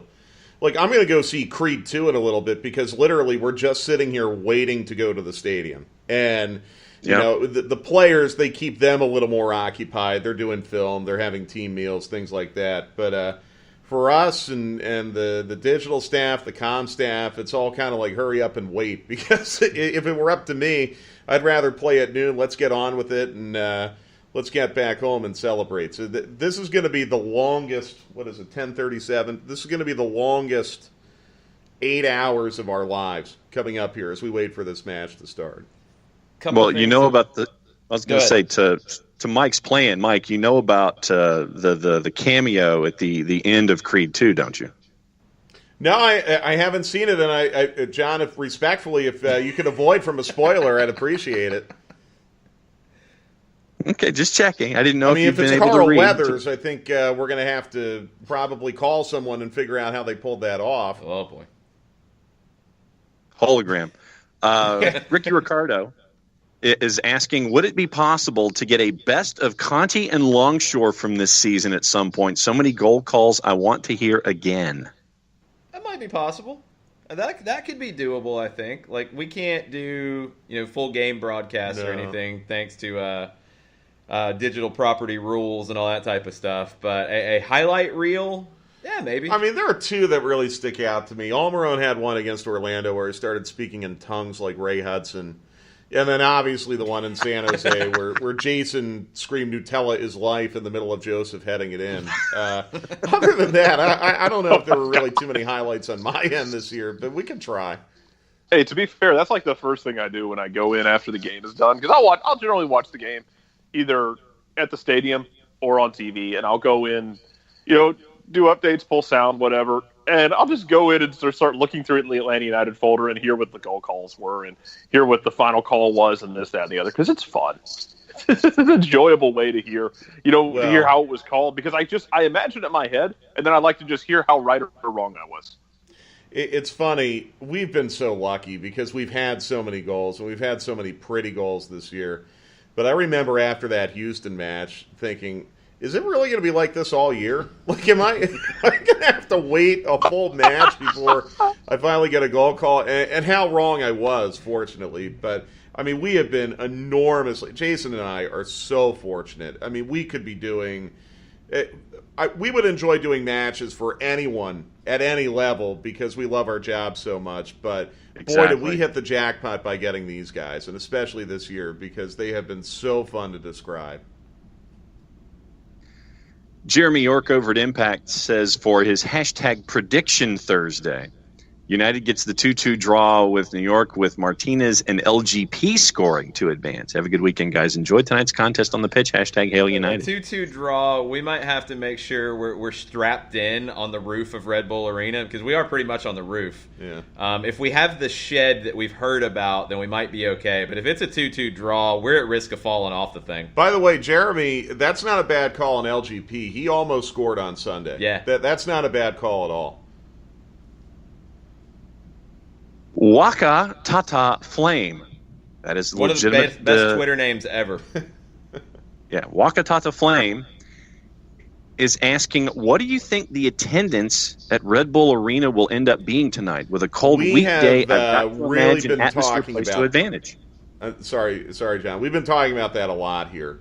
Put it to you this way. Red Bulls yesterday sent Red Bull cakes and cookies to all the major media outlets in New York City. Essentially to beg for coverage. And not cakes or cookies made of Red Bull, no, which I would have been kind of excited about to try. Just cakes and cookies with the Red Bull logo on it. Yeah. And I think they had Aurelian Colon delivering cookies to the local news stations this morning. Like they took one of their non-active players and he's driving around Manhattan giving away cookies right now. I really a lot of things do not stack up in Red Bull's favor, even if they were up 3-0 in this series to get a good crowd tonight, because it's in the teeth of rush hour traffic in North Jersey. The weather is pretty good by New York standards, but, I mean, it's not great to have to sit out in low 40-degree weather and watch a soccer match. They've had attendance problems all year. It was half full on September 30th, a beautiful day, a very big match against Atlanta United. I could absolutely see a scenario where Atlanta United supporters are shouting their supporters out of the building tonight. Yeah, it sounds like there's going to be a big Atlanta United crowd. A few hundred is what we've heard so far. I had heard of at least 100 before Sunday that had already planned on coming, and I think the way things went down on Sunday motivated quite a few people to buy tickets last minute. Chandler Creel, all of those things I've experienced over the past few years have directly enriched my life. My return on investment has been the good stuff. I'm so thankful to Atlanta United, Uncle Arthur, the front office, players, fans, and Soccer Down Here, and Doug Robertson of the AJC for their great coverage.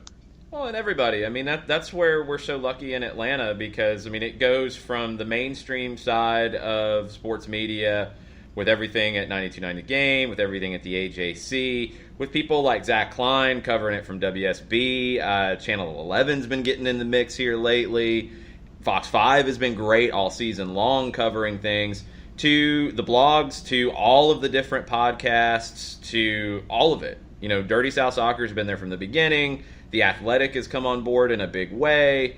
You know, all the different shows, Siempre United, Unrelegated, everybody, Home Before Dark, everybody is a big part of that. And it's really easy to be an Atlanta United fan because of all that. 16 Atlanta media credentials have been issued for this game tonight. That's 16 people from Atlanta who are making the trip up here today to cover the match tonight. 3 of the 4 Atlanta television stations will have people here tonight. Obviously, Jason and I are here. Doug's here. There are a couple other people. Joe Patrick's here from Dirty Patrick's South. Here. So, I mean, I want you all to think about that, really. New York had 0 credentials for the match on Sunday. Atlanta has 16 media passes for the match tonight. On a Thursday night. Yeah. In New York. In the middle, I mean, on the eve of the SEC championship game, which, by the way, Georgia is playing in, you know, still in the middle of NFL. You know, Paul Johnson's having his press conference this morning, and 3 of the 4 television stations in Atlanta have made the commitment to be up here tonight. I think that's absolutely remarkable, but quite frankly, I think it's also a testament to the fact that they're getting viewership and readership through their coverage. They don't do it for charity. They don't do it out of charity because it's the right thing to do. It's a business decision. But you guys out there listening and supporting this club have made that business decision to be easy. Yes, I've seen Wes Blankenship up there for Channel 11, and Yep. Walt Baxley makes that point that 11 cent ship up there to the game tonight. He says, must be a big deal. Domer Donaldson says his Thursday thoughts. Prediction for tonight, 2-1. Atlanta gets the opening goal due to Red Bulls opening up too much to find goals.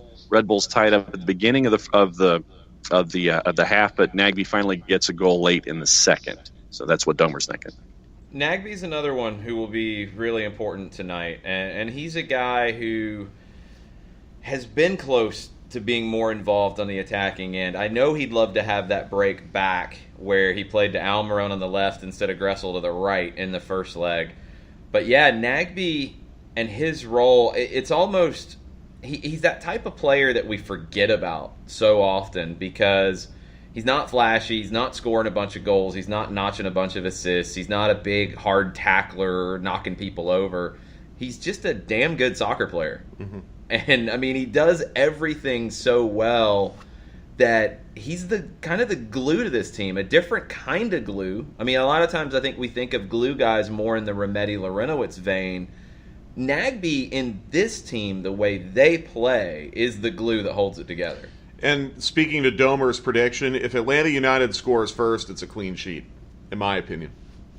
Because I think Red Bulls would be totally dispirited if they gave up an early goal, knowing they would need 5.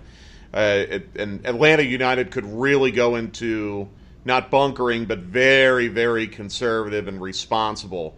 If Atlanta United were to score first, I think they're getting a clean sheet tonight. I don't expect that to happen, by the way. And shout out, by the way, to Darlington Nagby for, we talk about him in the offense. He still scored the filthiest goal this year that didn't count on the play where Joseph stepped. Where Sean Johnson just kind of went, nope. Yeah. Where he just one-times the ball and basically hits a Mariano Rivera cutter into the corner. Well, go back and look in the first leg. The play across, I think Garza put in the cross. It gets over Martinez where he kind of went for a last-minute Gareth Bale-esque bicycle kick. And Nagby just so casually smokes a volley off the back of a New York player. He's so good that we don't even notice those things. Like Nagby, go back to the goal of the year he scored in his rookie year, where he just casually juggle, volley, upper 90, boom, everybody goes crazy. Like he almost did that in the first leg, if not for the defender in front of him who blocked it. And it was so quick and so casual that you didn't even see it coming. Remedi's Go ahead, Jared. Remedi's goal in the first game against New York City is always what I'll point to about Joseph only scores tap-ins and penalties. Yeah, the only reason Remedi had a tap-in is because Sean Johnson made a stupid save on Joseph Martinez volleying a corner at about Mach 3. Jared, that wasn't a tap-in, that was a golazo. You need to put more respect on that. Or Eric's just gonna pin me up against the wall in the locker room and just leave me on the ground in a crumbled mess out of that. Soccer for OG Jill Robbins. Her Thursday thoughts. 1, she's not getting anything done today. No. 2, just 1 goal, not an insurmountable task for an attacking team. 3, collective energy, willing a win. We all feel it. 4, GIF is not a peanut butter. And 5, pandemonium, exclamation point. 3 exclamation points, actually. # random, # top 5 at 9. This has the feeling of the 91 Braves to me. It really does, the way that Atlanta United has captured this city. And maybe caught some people by surprise. I don't think it caught, us by surprise. It didn't catch the soccer community by surprise. But if you're a casual sports fan in Atlanta, you might have been caught by surprise in Atlanta United's success. And to the point that, people who are teachers at a middle school, Autry Mill Middle School, posted a picture of the teachers all dressed up in Atlanta United gear. That totally reminds me of the 91 Braves. We have not seen the pop-up stores selling merchandise in like conference rooms of hotels yet, but maybe that happens. Maybe we see the pop-up like street sign like stores selling stuff. Kits with 6 stripes as opposed to 5 and stuff like that. Maybe that happens, but we're getting to that point, y'all. It's wild. It's been a crazy ride to see how this team has captured the city. And so many people are just on pins and needles all day waiting for kickoff tonight. It reminds me a little bit of the 2015 Hawks when they won 60 games, but there's a huge difference. And just as a reminder, I mean, that season, I mean, there were people rocking Hawks car flags and T-shirts that have probably never even seen a basketball game. But the difference was the Hawks had no chance, and you knew it, because they'd have to beat LeBron and the Warriors. It's different this time because you know Atlanta United has a better than good chance. They have a great chance. So it's fun how, Jason's right, it's captured the imagination of the city, but it's also coupled with the knowledge that you have a realistic chance to do this. And we haven't always had that with some of our better Atlanta sports stories. And I'm just waiting for the, Jason, to your point, where you have the guys in the tent selling all the gear, and the stripes for the kit that they're selling are going east-west instead of north-south or something like that. Or American Family Insurance is misspelled. Yeah, it's Atlanta United hoops. We got 6 hoops. Right. You always knew it was a big concert at Lakewood when the bootleg T-shirt vendors were out in the parking lot. We're getting to that point. We're getting to that point with this. All right, let's take one more break. We'll come back, wrap everything up, give you all kind of our final thoughts each as we get ready for Atlanta and the Red Bulls tonight. Remember, kickoff will be closer to 8 o'clock. Is it 7:50? 7:48. 7:48 kickoff. TV broadcast 7:30 on FS1 with John Strong and Stuart Holden. Our pregame coverage on 92.9 The Game starts at 7 o'clock, but you're probably going to want to tune in earlier than that. Dukes and Bell will be talking about it throughout the show. I'll be on with them at 6:20. They'll lead us in, and we will carry you through, and then Jarrett will be in with Andy Bunker after we're done with the full-time report to continue talking about the biggest night in Atlanta soccer history. Yeah. That's what we're facing tonight. We're going to take a break. Find out how long it takes for Andy to strangle me. Don't get strangled. We're going to take a break. We'll come back and wrap everything up after this. The average time a resume spends on an HR manager's desk is 7 seconds, and most of them are tossed aside. Now imagine if one of those resumes belonged to Yasmin, who was living in a shelter, juggling 3 jobs. I had to be resilient.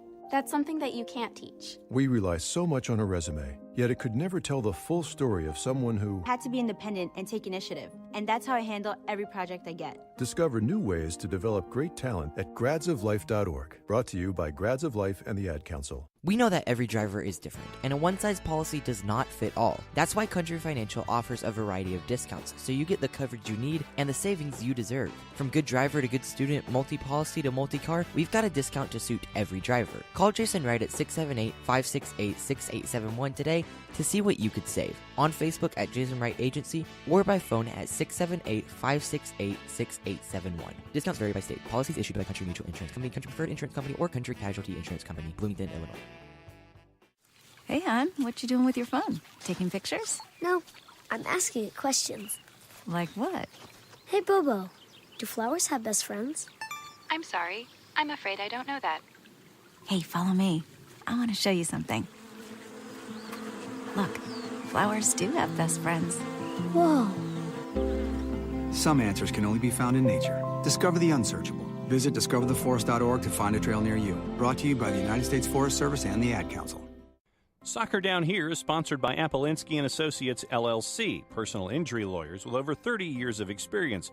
Call Steve Appolinsky at 518-350-4231 or email him at steve@aa-legal.com if you need help with a wrongful death or serious injury matter. Steve Appolinsky is rated one of the top 100 trial attorneys in Georgia, recognized as legal elite by Georgia Trend magazine for being one of the most effective lawyers in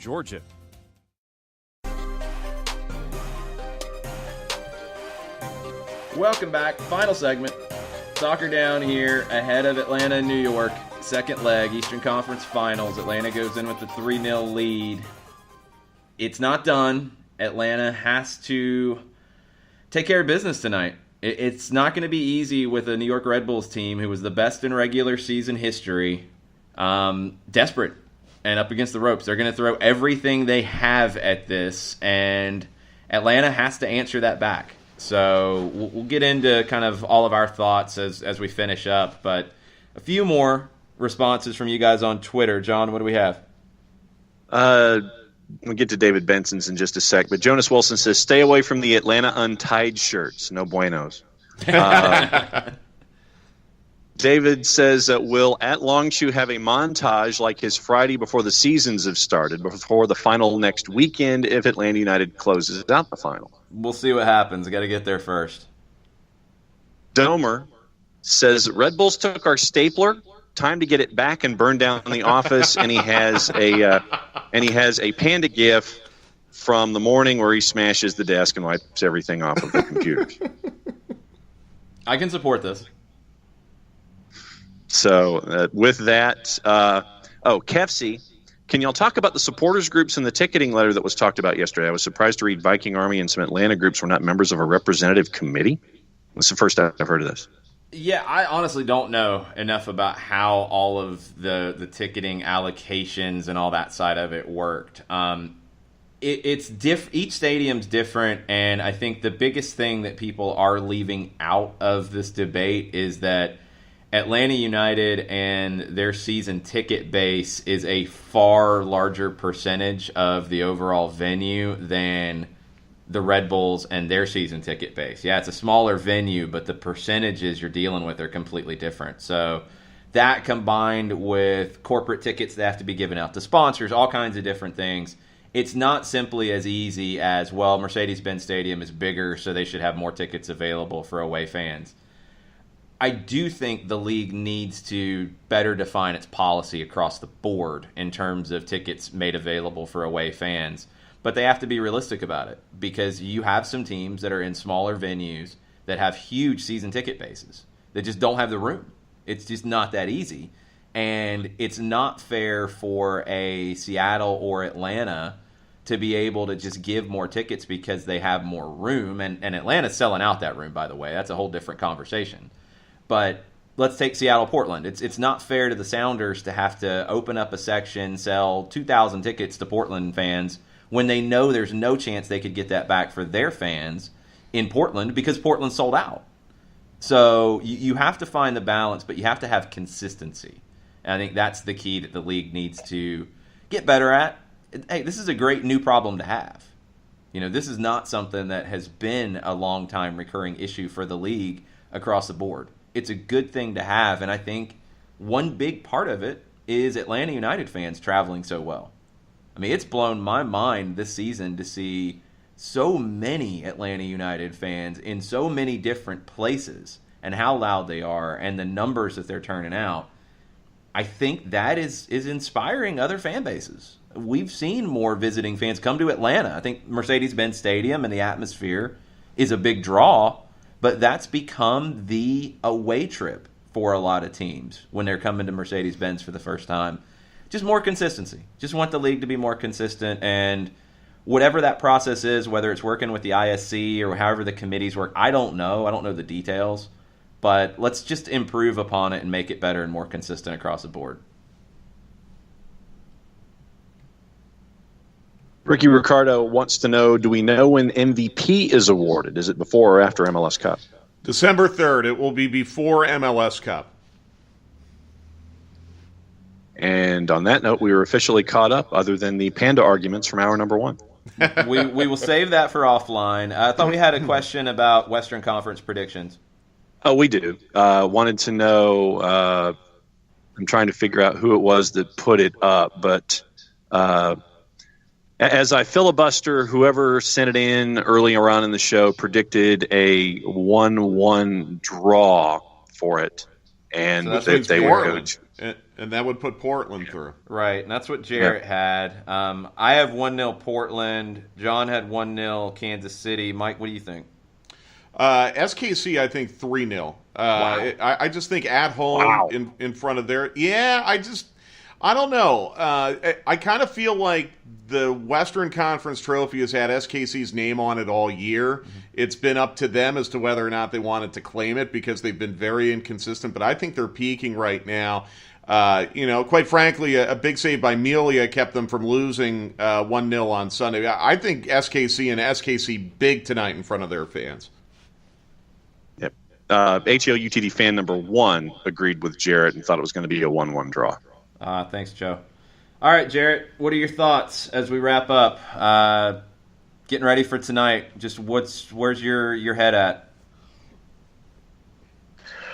Right now, it's happy. And shout out, y'all, to fans. Whether you're a long-time Atlanta sports fan and you've been through some stuff, like real stuff, like traumatic stuff, or whether, you transplanted or didn't adopt any of the teams here, and Atlanta United is your first Atlanta team or second Atlanta team that you've thrown your soul into. God bless you for, taking that risk with this city. But this feels different, and I like the optimism. Like, Atlanta United's up 3-0.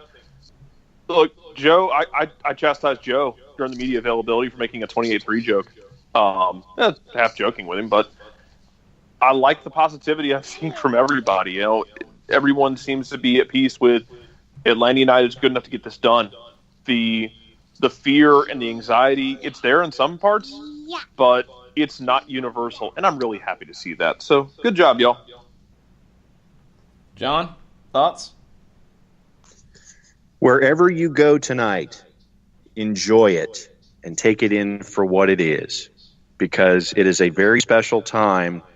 And for fans of the Five Stripes, you're in a very special place right now. Enjoy the experience for what it is. You're up 3-0 at the half. That means that 90 minutes will decide your future for the remainder of the season. It's been a long run to get to this point, both off the field and getting the on-the-field product here. But take tonight, revel in it, meet new people, make new friends wherever you're going to watch, and enjoy it for what it is, because it's going to be an interesting night, and optimism being held, it's going to be a successful night to get you out of the conference to the last game of the year. And take pictures and videos and blast them out. Yes. That's something that I definitely want to see. Being up here, I want to see how this is just taken in Atlanta. Mike, thoughts? Piggybacking on John, if you truly love this team, you will never forget where you were tonight for the rest of your life, if you truly love this team. So to piggyback off John, savor the moment. They do not happen always, even for the big clubs. So savor it, enjoy it. To piggyback off what Jarrett said, you aren't playing Tom Brady tonight. I think that's very significant. My thought is stay calm. I think Red Bulls will score first. I think we are going to have some moments where we're going to be genuinely nervous about all of this. It's not going to be easy beating them in their building. It's not even going to be easy to scratch out any kind of positive result against them in their building. They did not earn 71 points by accident this year. They will be a desperate club. That means they will bring the house. They will probably score. They'll make a mistake too. The key is, can Atlanta United convert that mistake? If they can, we'll see you next Saturday. I kind of look at this like the 91 Braves for me. I keep going back to that parallel. And, I mean, let's take that parallel all the way through. You have the National League Championship Series where Pittsburgh has a 3-2 advantage coming back home. Game 6, Steve Avery pitches a masterpiece. Game 7, you get an early home run from Brian Hunter, not one of your big names, and then John Smoltz goes out and throws a shutout. This kind of feels like that type of night to me, a night that you feel like it's Atlanta's night. And yeah, I know sometimes that scares people. Mm-hmm. I totally get that. But it feels like coming in, this is Atlanta's night to shine.